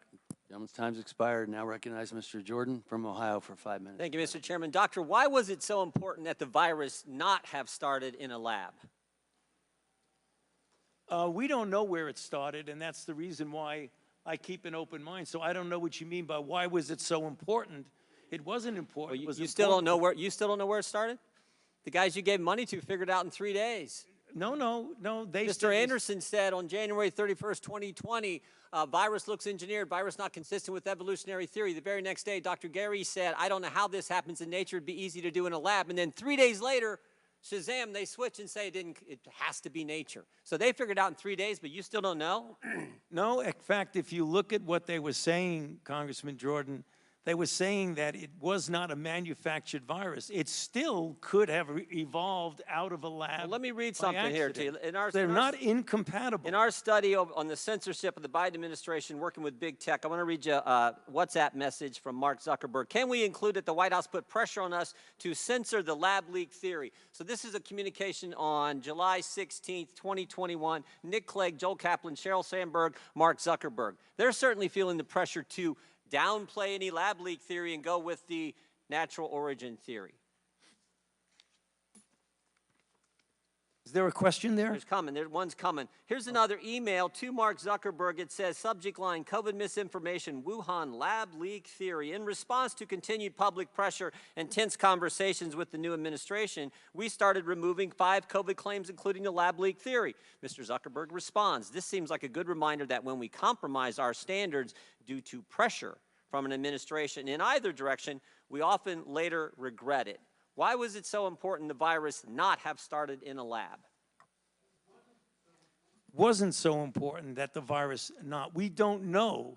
We know it was important to someone in the Biden administration, so much so that the top people at Meta, the top people at Facebook are asking, why are we getting all this pressure to downplay the lab leak theory? And we have an email from June of the same year, June 4th, 2021, saying the same thing. It was certainly important to somebody. Well, what has that got to do with me? I'm asking you because you're the expert on the coronavirus. I'm saying why was the administration so pushing not to have the lab leak theory as something that was viable? I can answer that. I've kept an open mind throughout the entire process. You kept an open mind. Dr. Fauci, open mind. That is correct. What happened in those 3 days? Why did Dr. Anderson and Mr. Anderson and Dr. Gary, why did they change their mind in 180 degrees? Because what Christian Anderson says 3 days later, after he said virus looks engineered, virus not consistent with evolutionary theory, 3 days later he says the main crackpot theories going around at the moment relate to this virus being somehow engineered, and that is demonstrably false. How did they figure all that out in 3 days, Dr. Fauci? You can do that. Still have an open mind. Well, what they did is that they testified before this committee. What they did, they went back and looked at the sequences and realized that their initial concern was unfounded about that, and it did not look at all like it was manufactured. But as they said in their paper, even though they feel it was more likely— 3 days, they figured it out. That's exactly. You could do that in 3 days. You can scan sequences in a day. You don't need 3 days. Okay, who's Robert Redfield? The former director of the CDC. Dr. Redfield, right? And he was also on the coronavirus task force. Is that accurate? He was a member of the coronavirus task force. And here's what he said to this committee. He said, Redfield said that Fauci and Collins left him out because Redfield suspected that coronavirus had leaked from the Chinese lab. Is that accurate? Well, he said that, but that's not true. That is incorrect, Congressman. Dr. Redfield's lying to the committee when he sat right where you sat? When he said that I kept him out, that is an incorrect statement. The roster who was on the phone— Was Dr. Redfield in that conference call on February 1st when you had Mr. Anderson and Dr. Gary on that call? He was not. And the conference call was put together by Jeremy Farrar. So no one kept him out. He said he was kept out because he felt— Did U.S. tax dollars— You want me to answer the question? Yeah, I would just wonder why he wasn't on the call. It seems to me the head of CDC, part of the coronavirus task force, which was formed 2 days prior to that call, would have been on the call. Well, the call was arranged by Jeremy Farrar. You should ask him. Okay. Did U.S. tax dollars flow through a grant recipient to the lab in China? I'm sorry, what was— Did U.S. tax dollars flow through a grant recipient to the lab in China? Yes, of course. It was a subaward to the Wuhan Institute. And who approved that award? Excuse me? And who approved that award? What agency approved that award? National Institute of Allergy and Infectious Diseases. Your agency approved that, right? Yes, it did after. Did that have anything to do with this downplaying of the lab leak theory? No. Nothing to do with it. Nothing. What do you agree that there was a push to downplay the lab leak theory? Not on my part. Really? Really? Wow. Wow. I think most of the country would find that amazing. I still got 11 seconds. Well, look at the facts. I've kept an open mind throughout the entire process. All right, I yield back. I now recognize the majority staff for no longer than 30 minutes of questions. Dr. Fauci, it's good to see you again. I want to ask a couple questions about some of the members' questions and then get into some follow-ups. The issue of the CIA trip was brought up. That was brought to us by a whistleblower. That was not an allegation made by the committee. It was an allegation made by the whistleblower. You testified at a transcribed interview back in early January. Do you recall me asking you about that allegation? About the going to the CIA? Yes. And do you recall, and you denied it then as well, and you denied it here today, do you recall the subcommittee publishing that you denied it? I don't recall. We did. You did, okay. We put it out in a press release afterwards that you denied the whistleblower's allegation. And then today, during the course of the last couple hours, have any members on the majority side of the dais asked you about a trip to the CIA? Yeah. They have? No, they have. I'm sorry, Mitch, I'm not hearing this so well. I have a point of order, Mr. Chairman. What's the gentleman's point of order? I have an inquiry about whether or not I'm hearing things or whether or not you just yielded 30 minutes of committee time to staff. That is correct, both sides. And the question that the gentleman just raised was a question that I raised. So apparently he was not listening when I was questioning Dr. Fauci. Thank you for your point of order. You may continue. What I asked was, we asked you about this in a transcribed interview. You testified that you did not go to the CIA. We published that you refuted that allegation. And then today, no members of the Republican side of the dais have asked you that question. Is that accurate? Thank you. You've been asked a number of times about your former senior advisor, Dr. Morins, and have said, and I want to make sure I characterize it correctly because it goes a little back and forth, that you didn't conduct official business over a personal email with Dr. Morins. Has Dr. Morins emailed your personal email before on non-official purposes? As I mentioned, we wrote scientific papers together, so he very well may have used that. Of course, that's the email I use when I write a scientific paper, right? And that's because NIAID policy allows you to write on semi-official time, write papers, but you just have to put a disclaimer that this is not the view of in other NIAID. words, if you're doing something as official business, you shouldn't use your emails that are your official business. So in order to be compliant with the regulations, you would use a personal email. I appreciate it. I want to ask about some of the public health policies enacted during the pandemic. Dr. Francis Collins, the former NIH director, recently said in an interview, and I'm quoting, you attach an infinite value to stopping the disease and saving a life. You attach a zero value to whether this actually totally disrupts people's lives, ruins the economy, and has kept many kids out of school in a way that they never quite recovered. Understanding the COVID task force had a lot of voices at the table, is that an accurate description of the public health advisors, and then you could fit in other advisors along the way? Yeah, you know, Mitch, what I believe that Dr. Collins was saying was that we give advice based on pure public health issues. It's very, very clear now, retrospectively, looking at the potential collateral negative effects of things like mandating, it would be important for us now, since the purpose of, I believe, why we're here, is to how we can do better next time, is to consider the balance. I think things that we did in the beginning were in the context of horrible situation of 4,000 to 5,000 deaths per day. But that doesn't mean that you don't go back and look and say, did everything we do at that point and the duration for which we did it? Was that appropriate, and do we need to re-examine? I believe that's what Dr. Collins was referring to, and I agree with him on that. And you got to my next question, that we are here trying to figure out how to do better next time, lose fewer lives next time.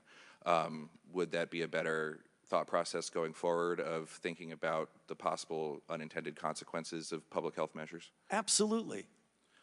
And you've heard from both sides of the dais today, first weeks, months, novel virus, nobody knew what was going on, called for some drastic measures. Once there was a better understanding of who the most affected demographics were, do you think it would be important to more narrowly craft public health measures to specifically favor those demographics? The answer is yes, but you have to be careful, because if you have a certain group that is being predominantly afflicted, if you're really, really clear that another group is really quite protected, then you should fashion it demographically related. But what often happens with outbreaks is that they're a moving target, and you only hear about other vulnerables as you get further into the outbreak. So the answer to your question is you're partially correct that you need to do that, but you've got to be careful when you're dealing with a moving target. And we can appreciate that. You've been asked a little bit again about the theories of natural immunity and herd immunity. Those are both real scientific theories in infectious disease, is that correct? Yes. And between infection-acquired immunity and vaccinated-acquired immunity, did the United States hit herd immunity? The answer is no, and I've written a paper on that, is that when you're dealing, and just let me take 30 seconds, I don't want to run out the clock on you, but I think it's important to make this point. When you talk about herd immunity, it's predicated on two principles: that you're dealing with a pathogen that's not changing, and number two, that when you either get infected or vaccinated, the duration of the immunity is measured in decades, if not a lifetime.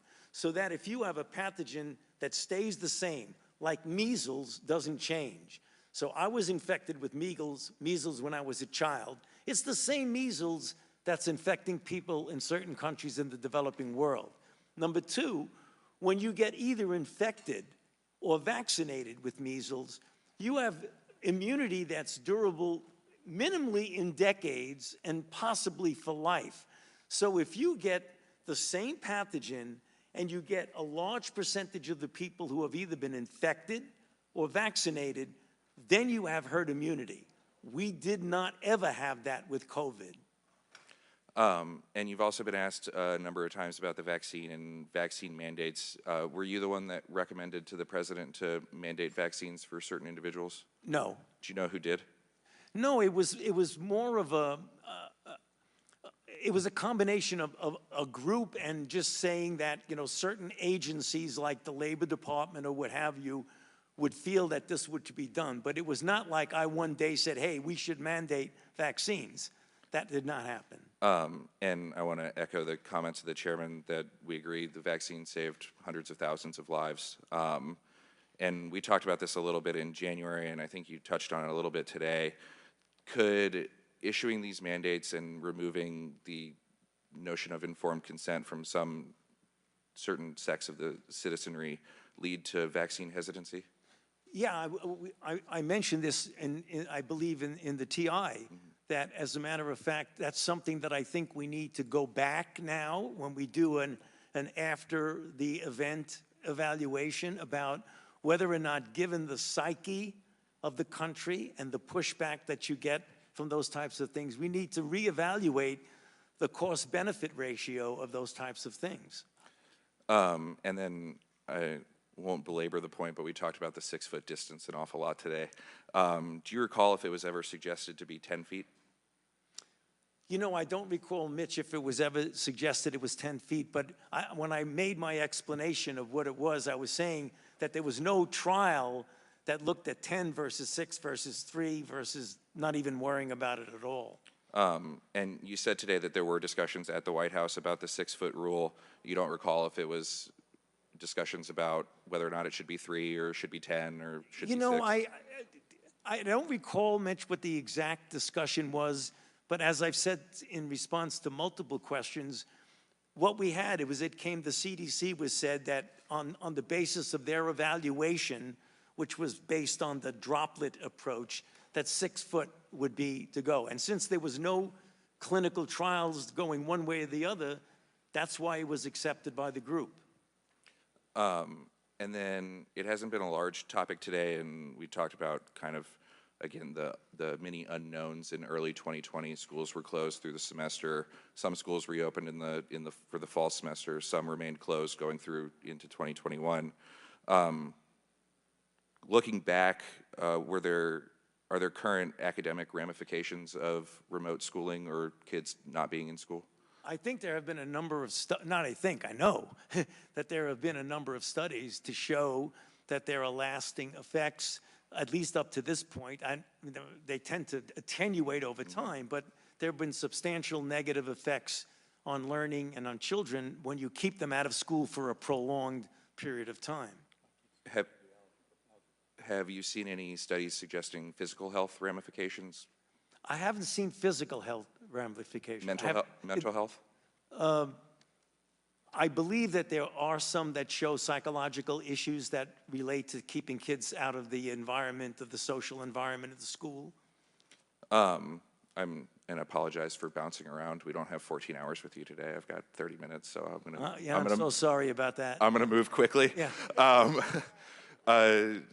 Again, across the dais, both sides of the aisle, a lot of questions on the origins of COVID and finding out the origins and how that could better lead to both protecting against spillover and wildlife trade, but also increased biosafety standards. As you sit here today, is it possible that COVID-19 was the result of a laboratory-related accident? Oh, absolutely. And like I mentioned multiple times, I keep an open mind. I feel, based on the data that I have seen, that the more likely, not definitive, but the more likely explanation is a natural spillover from an animal reservoir. But since there has not been definitive proof one way or the other, we have to keep an open mind that it could be either. And based on that answer, I think, is the hypothesis that COVID-19 accidentally leaked from a lab a conspiracy theory? No, I mentioned that several times. Conceptually, the concept of it is not a conspiracy theory. We've talked a little bit about the proximal origin of SARS-CoV-2, the paper authored by Dr. Anderson. It came to two primary conclusions, and I'm quoting, "Our analysis clearly show that SARS-CoV-2 is not a laboratory construct or a purposefully manipulated virus, and we do not believe that any type of laboratory-based scenario is plausible." Do you disagree with those conclusions? I think, Mitch, if I'm not mistaken, I don't have the paper in front of me, I think they also said the possibility of if you passaged it, and you could have done that. And and if you passage it, it's in a lab. So it is, I mean, that could be. And they dispelled that at the end with we do not believe that any type of laboratory-based scenario is plausible. So I ask again, is a laboratory-based scenario plausible? Well, I mean, again, I don't want to speak for what they meant in that paper, but I have said multiple times, I keep an open mind that it could be either a laboratory leak or it could be what I think the data is leaning towards mostly, which is a natural occurrence from an animal reservoir. And this email was brought up too on April 16th, 2020. Dr. Collins wrote to you and said, wondering if there's something NIH can do to help put down this very destructive conspiracy, referencing the lab leak. I hope the Nature Medicine article on the genomic sequence of SARS-CoV-2 would settle this, but probably didn't get much visibility. Anything more we can do? The next day, you were at a White House press conference and cited proximal origin and said that proximal origin established that COVID-19, quote, is totally consistent with a jump of a species from an animal to human. Did anyone tell you to cite proximal origin from the White House podium? No, it was in response, I believe, to a question that might have been asked by a reporter, but I wasn't stimulated to say that at all. I was responding to a question. At that time, back in April of 2020, was it also your belief that a lab leak was possible? Yeah, I've always had an open mind about it. And then I want to correct the record again a little bit on the drafting and publication of the proximal origin paper. Did Dr. Anderson send you drafts to review? He sent drafts, but I'm going to jump ahead of you, if I might, dribble around. I did not edit it. It was mentioned by a few of the congressmen. I did not edit the paper. And I appreciate that. I just wanted to get on the record. Right. I want to talk about Dr. Morenz and what you wrote in your opening testimony and some of the answers that you gave today. And just for clarity, you were, in addition to being unaware of his use of personal email and potentially intentionally deleting federal records, were you also unaware of his actions to assist Dr. Daszak and EcoHealth? I was aware of his friendship. I was not aware of his attempts to assist him to respond to an NIH inquiry. So not aware of the editing of press releases or editing of letters? No, I was not. On November 11th, 2021, Dr. Morenz wrote in an email to Dr. Daszak that he attempted to discuss the EcoHealth grant with you, and you, quote, got upset and told him to have no more communications with Peter. Why did you tell Dr. Morenz to no longer communicate with Dr. Daszak? Because I think it's inappropriate to do what he did. I mean, and your committee has called him out very definitively about that, and it was inappropriate to do that. This is back in 2021. Right. What did you know about what he was doing then? I didn't know exactly what he was doing, but I don't think it's inappropriate for people to be communicating and helping a grantee in a response. I didn't know exactly what he was doing, but I didn't think it was appropriate.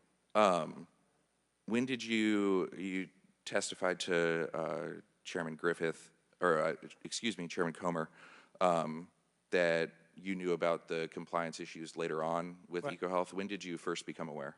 I became aware during briefings by my staff in preparation for congressional hearings well after the fact where the compliance issues actually happened. That, I mean, I didn't know, as I mentioned to you in the TI pitch, I didn't even know the grant existed before the outbreak.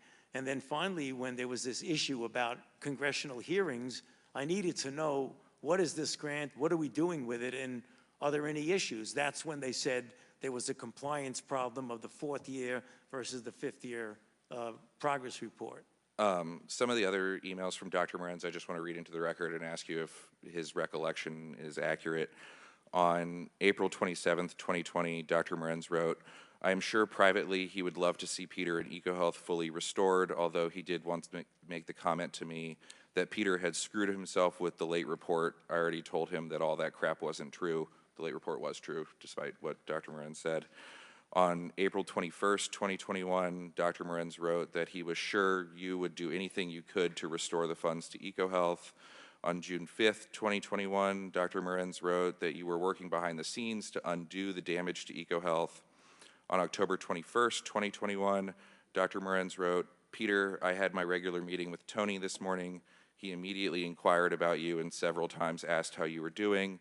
He used a lot of colorful language about the situation with attacks on EcoHealth." On October 25th, 2021, Dr. Morenz wrote that you were trying to protect EcoHealth. On March 22nd, 2021, Dr. Morenz wrote, "The most important is within NIH to get the decision reversed and the grant refunded. I believe Tony would like to do this." And on February 24th, 2022, Dr. Morenz wrote, "It will be a small consolation to hear the following, but in my face-to-face meeting with Tony this morning, he once again brought up, as he usually does, your plight, Peter." Did you ever have any discussions with Dr. Morenz about protecting EcoHealth or helping restore funding? Not at all. I don't know what, to be honest with you, Mitch, I just don't know what Dr. Morenz is talking about with that. Maybe he's trying to, as he said, cheer up. He said that in front of this committee, cheer up Dr. Daszak. But to say that I'm getting involved in trying to help him or protect him, not so. Did you ever have any conversations with Dr. Morenz about what Dr. Daszak was facing or about the termination of the grant? You know, he may have mentioned to me something like Dr. Daszak is going through terrible times, but I don't recall. It is conceivable that he would have mentioned that to me because, as he mentioned to you, that Dr. Daszak and he are very good friends. So it would not be surprising if sometime he had mentioned to me, boy, Dr. Daszak's going through some really tough times. fine. That doesn't mean that I say you should help him. No, absolutely doesn't. So that's why we want to ask the questions and Yes. get the answers. During your transcribed interview with us, you were asked about whether or not Dr. Daszak had a conflict of interest in reviewing the origins of COVID-19, and you testified, I hesitate to speculate about what someone else should do. The only people that I'm involved with is my own staff, who we've mentioned many times in this discussion, who don't have a conflict of interest. With the benefit of hindsight and the work of this committee, do you believe Dr. Morenz had a conflict of interest regarding EcoHealth? Well, from what we know now, he definitely had a conflict because he was communicating with a grantee of helping him in response to an NIH issue, which is a conflict of interest. I did not know that at the time when I made your statement. And I appreciate that. That's, yeah. Sticking with EcoHealth, in April 2020, NIH terminated and then subsequently reinstated and then suspended the EcoHealth grant that had the Wuhan Institute as a sub-grantee. Do you recall that decision? Yes. Were you involved at all in that decision? No. You previously testified to House Energy and Commerce that you were, in essence, told to cancel the grant. Do you recall who told you? We got it from a number of, now retrospectively we found out how it was. It was the White House told the department to tell the NIH to cancel the grant. Did you agree with the cancellation? What is that? Do we need to listen to that? Okay. He was escorted out. Yeah, okay, good. I'm sorry, repeat the question, Mitch. Did you agree with the cancellation? It wasn't a question of agreeing or disagreeing. It was like, can we really do that? I don't think that you can do that. And as it turned out, I was right because the general counsel of HHS said, by the way, you can't do that. You've got to restore the grant. And that's why they restored it and then suspended it pending the compliance review. Exactly. Not to keep reading Dr. Morenz's emails, but on June 24th, 2020, Dr. Morenz wrote an email. He, referencing you, made some additional comments to the effect that this came from the White House and he was totally opposed to it. You weren't totally opposed to it? Well, see, that's his, he's doing a lot of interpretation, Mitch. His interpretation, I was totally opposed to it. It was more of, can we really legally do that? And the answer turned out, I was right. No, you can't. Do you recall, did the department ask you first or Dr. Collins first to terminate? I think it went directly to Building 10, Building 1, the director's office. Is that the NIH director's office? Yeah, I think it went from the department to NIH to us. Okay.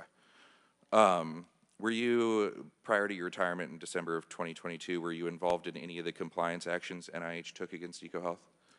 I don't believe so. I think the actual, and again, I'm a little unclear about the time, but I think most of the disciplinary actions actually occurred after I left, if I'm not mistaken. Yes, the actual suspension and debarment occurred after you left, but there were a number of letters requesting lab notebooks or further information while you were still there. What happened, Mitch, and it's important to point this out, once it was clear that there was compliance issues while I was still there, we were told at NIAID, stay out of it. Compliance is going to be handled by Building 1, i.e. the NIH director, and Mike Lauer. So the compliance was said, don't touch it, don't go near it, just we'll take care of it. And you just brought this up, since the original termination, then suspension, NIH found numerous major violations of grant policies, has since debarred the Wuhan Institute of Virology and suspended and proposed for debarment both EcoHealth as an institution and Dr. Daszak individually. Are you aware of those? Yes, I am. During previous TIs and hearings, when asked if they supported every one of these actions and supported the suspension and debarment, both Dr. Collins and Dr. Tabak said yes. Sitting here today, do you support the suspension and debarment of EcoHealth? Yes. I want to move on to the kind of like known unknowns of COVID origins, to quote Dr. Lipkin's paper from early 2020. On October 20th, 2021, Dr. Tabak sent a letter to then Ranking Member Mr. Comer That said, the bat coronaviruses studied under the EcoHealth Alliance grant could not have been the source of SARS-CoV-2 and the COVID-19 pandemic. You've testified similarly both back in January and today.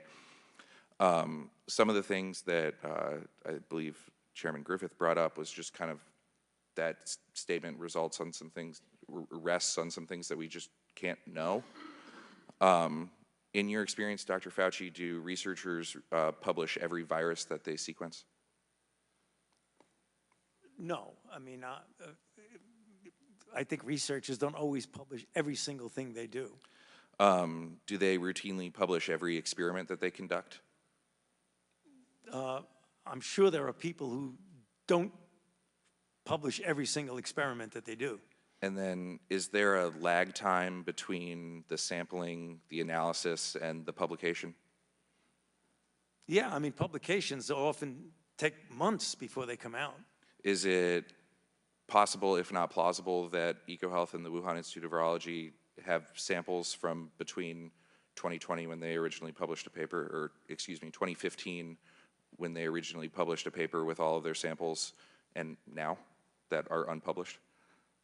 Sure, it's possible, but Mitch, I might just throw in there, you can't get away from the fact that the viruses that were studied, that the NIH gave them a grant to study, don't pull back on the fact that no matter what you did with those viruses, they were phylogenetically so different, they could not possibly be the precursor of SARS-CoV-2. And I agree with that. I guess my only point is that you don't know all the viruses they were working with.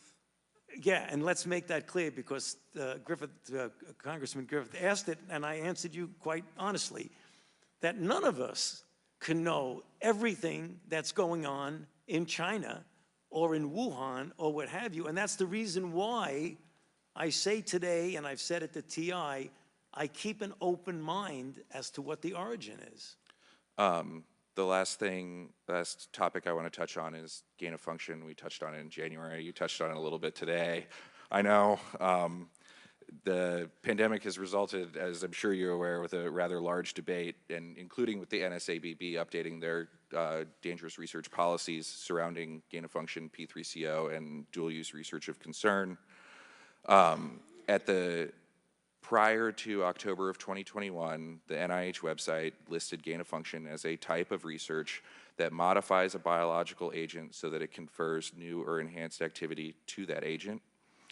And the P3CO framework that the U.S. government uses to further regulate a subpart of that research that is more dangerous, specifically that could cause widespread and uncontrolled death or disease in humans. Putting aside what's regulatory, I agree with you, the P3CO definition is regulatory. Are there types of research that could fall under the broad definition but not the P3CO definition? Well, I believe members on the minority side have mentioned that. Influenza is a gain of function to a virus to make it grow better in eggs. Making an E. coli manufacture insulin is telling the E. coli to do something it wasn't able to do before by mutations. Of course that's the case. So in kind of the Venn diagram of this research, something could fall under gain of function without falling under further regulation. I know where you're going and you're not going to get there, but go ahead. According to EcoHealth's Year 5 progress report, they facilitated an experiment in Wuhan that had 7 mice infected with Wuhan Institute of Virology 1 as the backbone, 5 survived. Then 8 mice were infected with a chimera of WIV1 and the spike from another virus, and 2 survived. In EcoHealth's own words, these results suggest that the pathogenicity of that full-length chimera is higher than others. Right. You were asked today, and it was read back to you a little bit, but on May 16th, just a few weeks ago, Ms. Lesko asked Dr. Tabak, did NIH fund gain-of-function research at the Wuhan Institute of Virology through EcoHealth? And Dr. Tabak answered, if you're speaking about the generic term, yes, we did. Right. On May 11th, you were asked a similar question, and you answered the NIH has not ever and does not now fund gain-of-function research at the Wuhan Institute of Virology. I'm going to ask it, and you can answer it how you want to answer it. According to the broad definition of gain-of-function research and the definition Dr. Tabak was testifying pursuant to, did NIAID fund gain-of-function research via EcoHealth in Wuhan? The broad definition of gain of function, in my mind, is not applicable here and does nothing but confuse the situation. And that is the reason why, after 3 years of deliberation by the bodies, including the NSABB, as well as the national academies, it was decided to make an operative and regulatory definition. If you hearken back to the original broad definition, it does nothing but confuse people.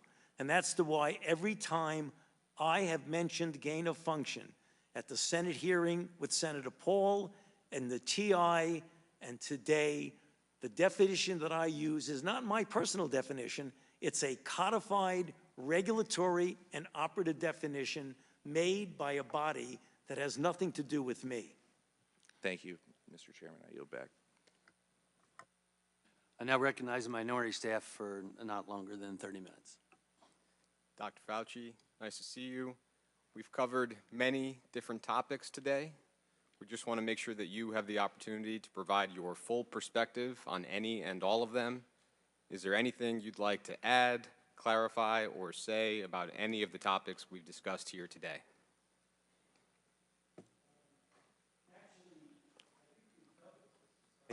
We've covered just about everything, but if you come up with something you want to ask me, I'd be happy to try to fill it in, but I think we've been rather extensive today. I think that's great, and I think we agree, and so with that, we'll yield back the remainder of our time.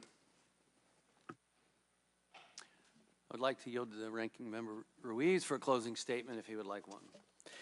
Dr. Fauci, I'd like to thank you for your testimony today, and I would like to thank you for your decades of service to our nation, especially with the HIV epidemic that our nation suffered through, the pandemic flu, Ebola, Zika, and COVID-19, and your years of research and investment that led to the rapid development of the COVID-19 vaccine that saved millions of lives. Thank you. And over the past 4 years, you have been personally targeted by extreme narratives about the origins of the COVID-19 pandemic and the U.S. government's response to it. They began in force in retaliation to wisdom you offered that contradicted the reckless and dangerous therapeutic recommendations by President Trump and have remained part of House Republicans' political playbook. These extreme narratives have been the bedrock of the Select Subcommittee's Republican-led probe and the untenable inferences they've somehow drawn despite the overwhelming evidence that it is inconvenient to those narratives. I want to be clear, the evidence uncovered from more than 425,000 pages of documents and 20 closed-door interviews of current and former federal officials has undermined the extreme narratives behind Republicans' own probe. As I alluded to at the beginning of this hearing, my Democratic colleagues and I are committed to speaking objectively and truthfully about what the evidence shows, and this is what it shows. Dr. Fauci did not fund research through the EcoHealth Alliance grant that caused the COVID-19 pandemic. Dr. Fauci did not lie about gain-of-function research in Wuhan, China. Dr. Fauci did not orchestrate a campaign to suppress the lab leak theory. These findings are apparent from the evidence. In fact, this much was clear by the time of Dr. Fauci's 2-day transcribed interview this past January. In the 5 months since, the Select Subcommittee has conducted several more closed-door interviews and reviewed several thousand more pages of documents. This additional evidence in Dr. Fauci's testimony today has only made Republicans' claims less plausible and more preposterous. And when I was named ranking member of the Select Subcommittee, I made a commitment to follow the facts in objectively analyzing the origins of the COVID-19 pandemic. The Select Subcommittee is to meaningfully improve our nation's preparedness for future pandemics, then we must take an objective approach to the factual and scientific evidence available to us. The origins of the COVID-19 pandemic remain uncertain. I would like to remind my Republican colleagues that that uncertainty is not an opportunity for them to author fiction for partisan gain. It could have been a lab leak, and it could have been an animal transmission. And at the cost of meaningfully advancing our understanding of COVID-19's origins, Republicans have levied extreme allegations of creating SARS-CoV-2 against Dr. Fauci. The result is that Republicans' own probe has failed to shed any additional light on a central question for our select subcommittee.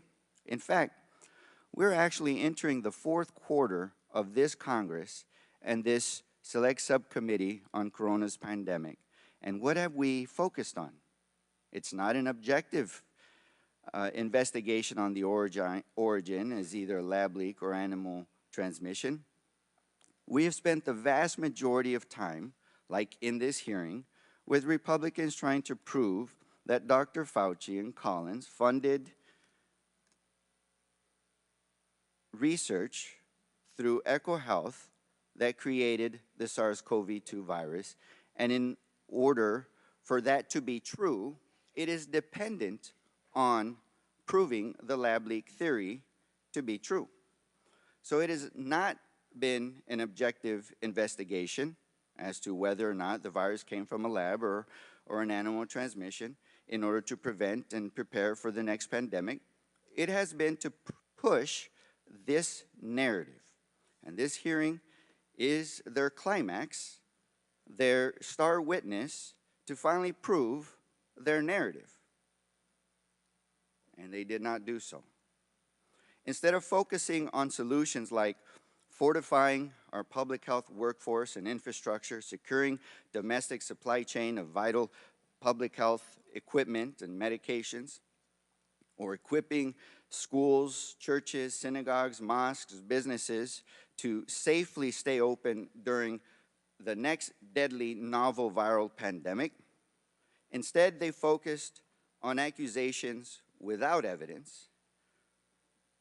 And it seemed like even though the evidence was there that the accusations were false, it didn't matter.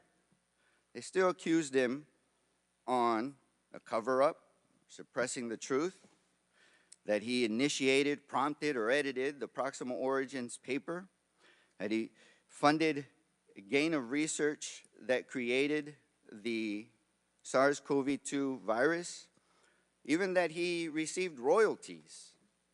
You know, his answers today and his transcribed interviews and his countless emails refuted all of this. They always have. And his testimony today did again. But that, I guess that doesn't matter for the majority. The truth is that there is no evidence to prove this narrative that we spent so much time addressing. Their accusations are without evidence, but it doesn't matter to them. Intentionally misleading the public is propagating disinformation, and it's wrong and dangerous not only because it manufactures distrust in our public health leaders and our public health agencies, but also because it targets Dr. Fauci and other public health officials for violent death threats. Dr. Fauci just said that anytime anybody alludes to the false accusation that he created the COVID-19 pandemic, his death threats go up. But irresponsibly and recklessly, members on this subcommittee continued to accuse him of that. So for the remaining months of the Select Subcommittee, I reaffirm my commitment to take a serious, balanced look at the question and the possibilities of whether the novel coronavirus emerged from a lab or from nature. And I emphasize to my colleagues that any uncertainty about those origins is an opportunity for us to work constructively together on forward-looking measures to improve our nation's readiness for future public health threats. Thank you, Mr. Chairman, and I yield back. Thank you again, Dr. Fauci. I want to thank you for coming here today. I, again, truly appreciate your willingness to come voluntarily before this select committee for both your transcribed interview and the hearing today. You know, this hearing was an opportunity to learn about our COVID-19 response and how we can improve and do better. And we did some good things during that, and I'll cite Operation Warp Speed as one of them. It's also an opportunity to more closely examine the office in which you served, because there seemed to be some significant wrongdoings that took place, and I believe that we can make changes and prevent that from happening in the future. That's my goal. It's an opportunity to take a close look about the processes and the procedures in place in our health institutions in the United States. That's our job as oversight in Congress. That's what we're supposed to do. I don't know what playbook some are talking about, because it's been my goal as chairman, and I think you've seen the staff behaving the same way, to take a hard look at the facts so that we can do better in the future. I know that at the end of the transcribed interview, not only during the interview, we talked about other types of vaccines we may be able to create, mucosal vaccines, maybe inhibitors of furin, if there's a furin cleavage site as part of the vaccine. I appreciated that conversation so very much. And at the end, you thanked me for the fairness. And we had the opportunity to share a lot that day. I think what I'm most concerned about as we go forward as a country and from our agencies is that we can be trusted and that we are better in our messaging and talk about clarity. Dr. McCormick today talked about what it was like actually treating COVID patients day in and day out. I had recommended early on that America needed to hear more from doctors that were treating COVID patients, what they were seeing, what was working, what was not working.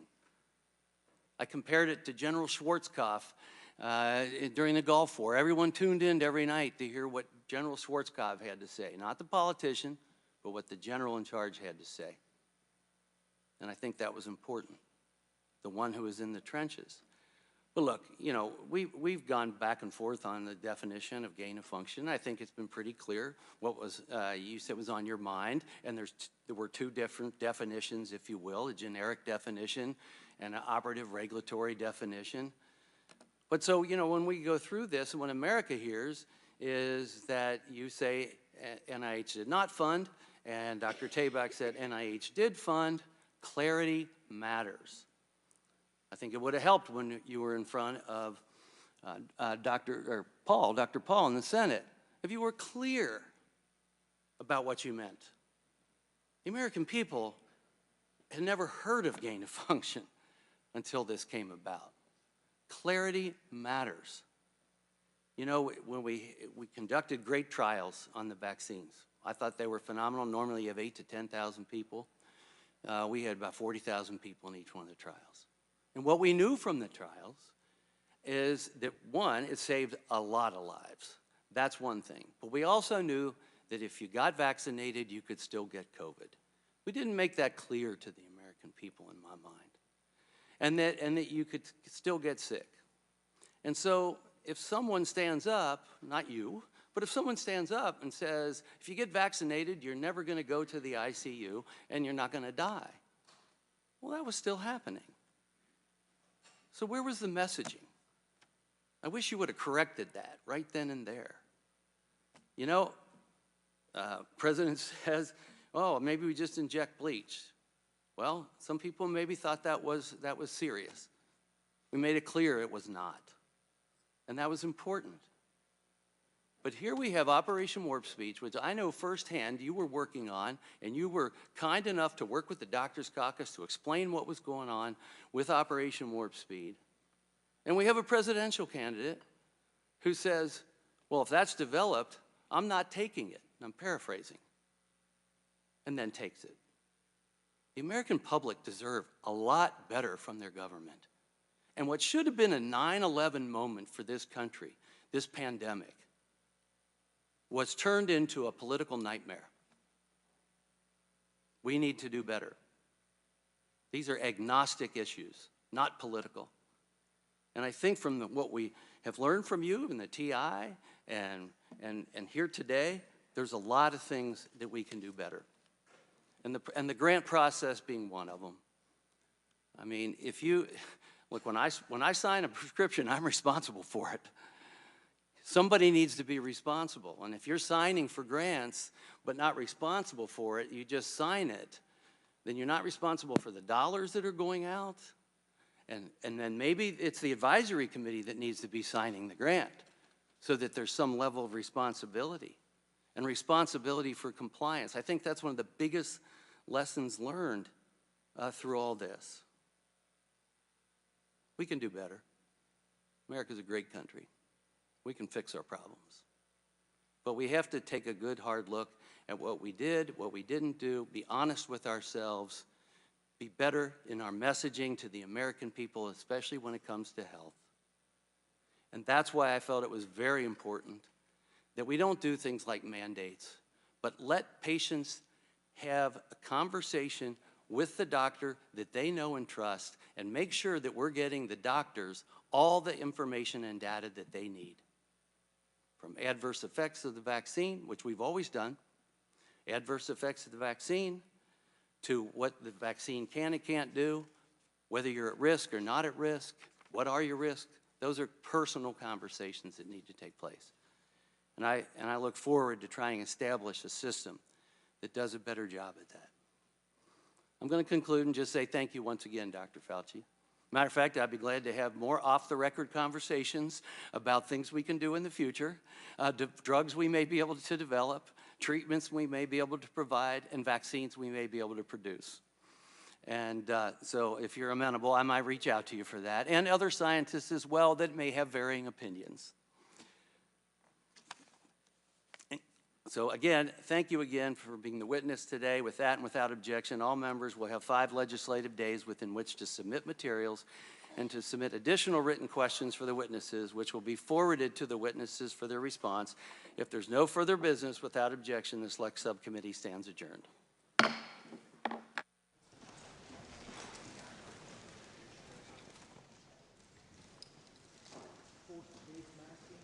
Child neglect, child endangerment, child asphyxiation, battery, especially when you don't have the consent of the parent and the child.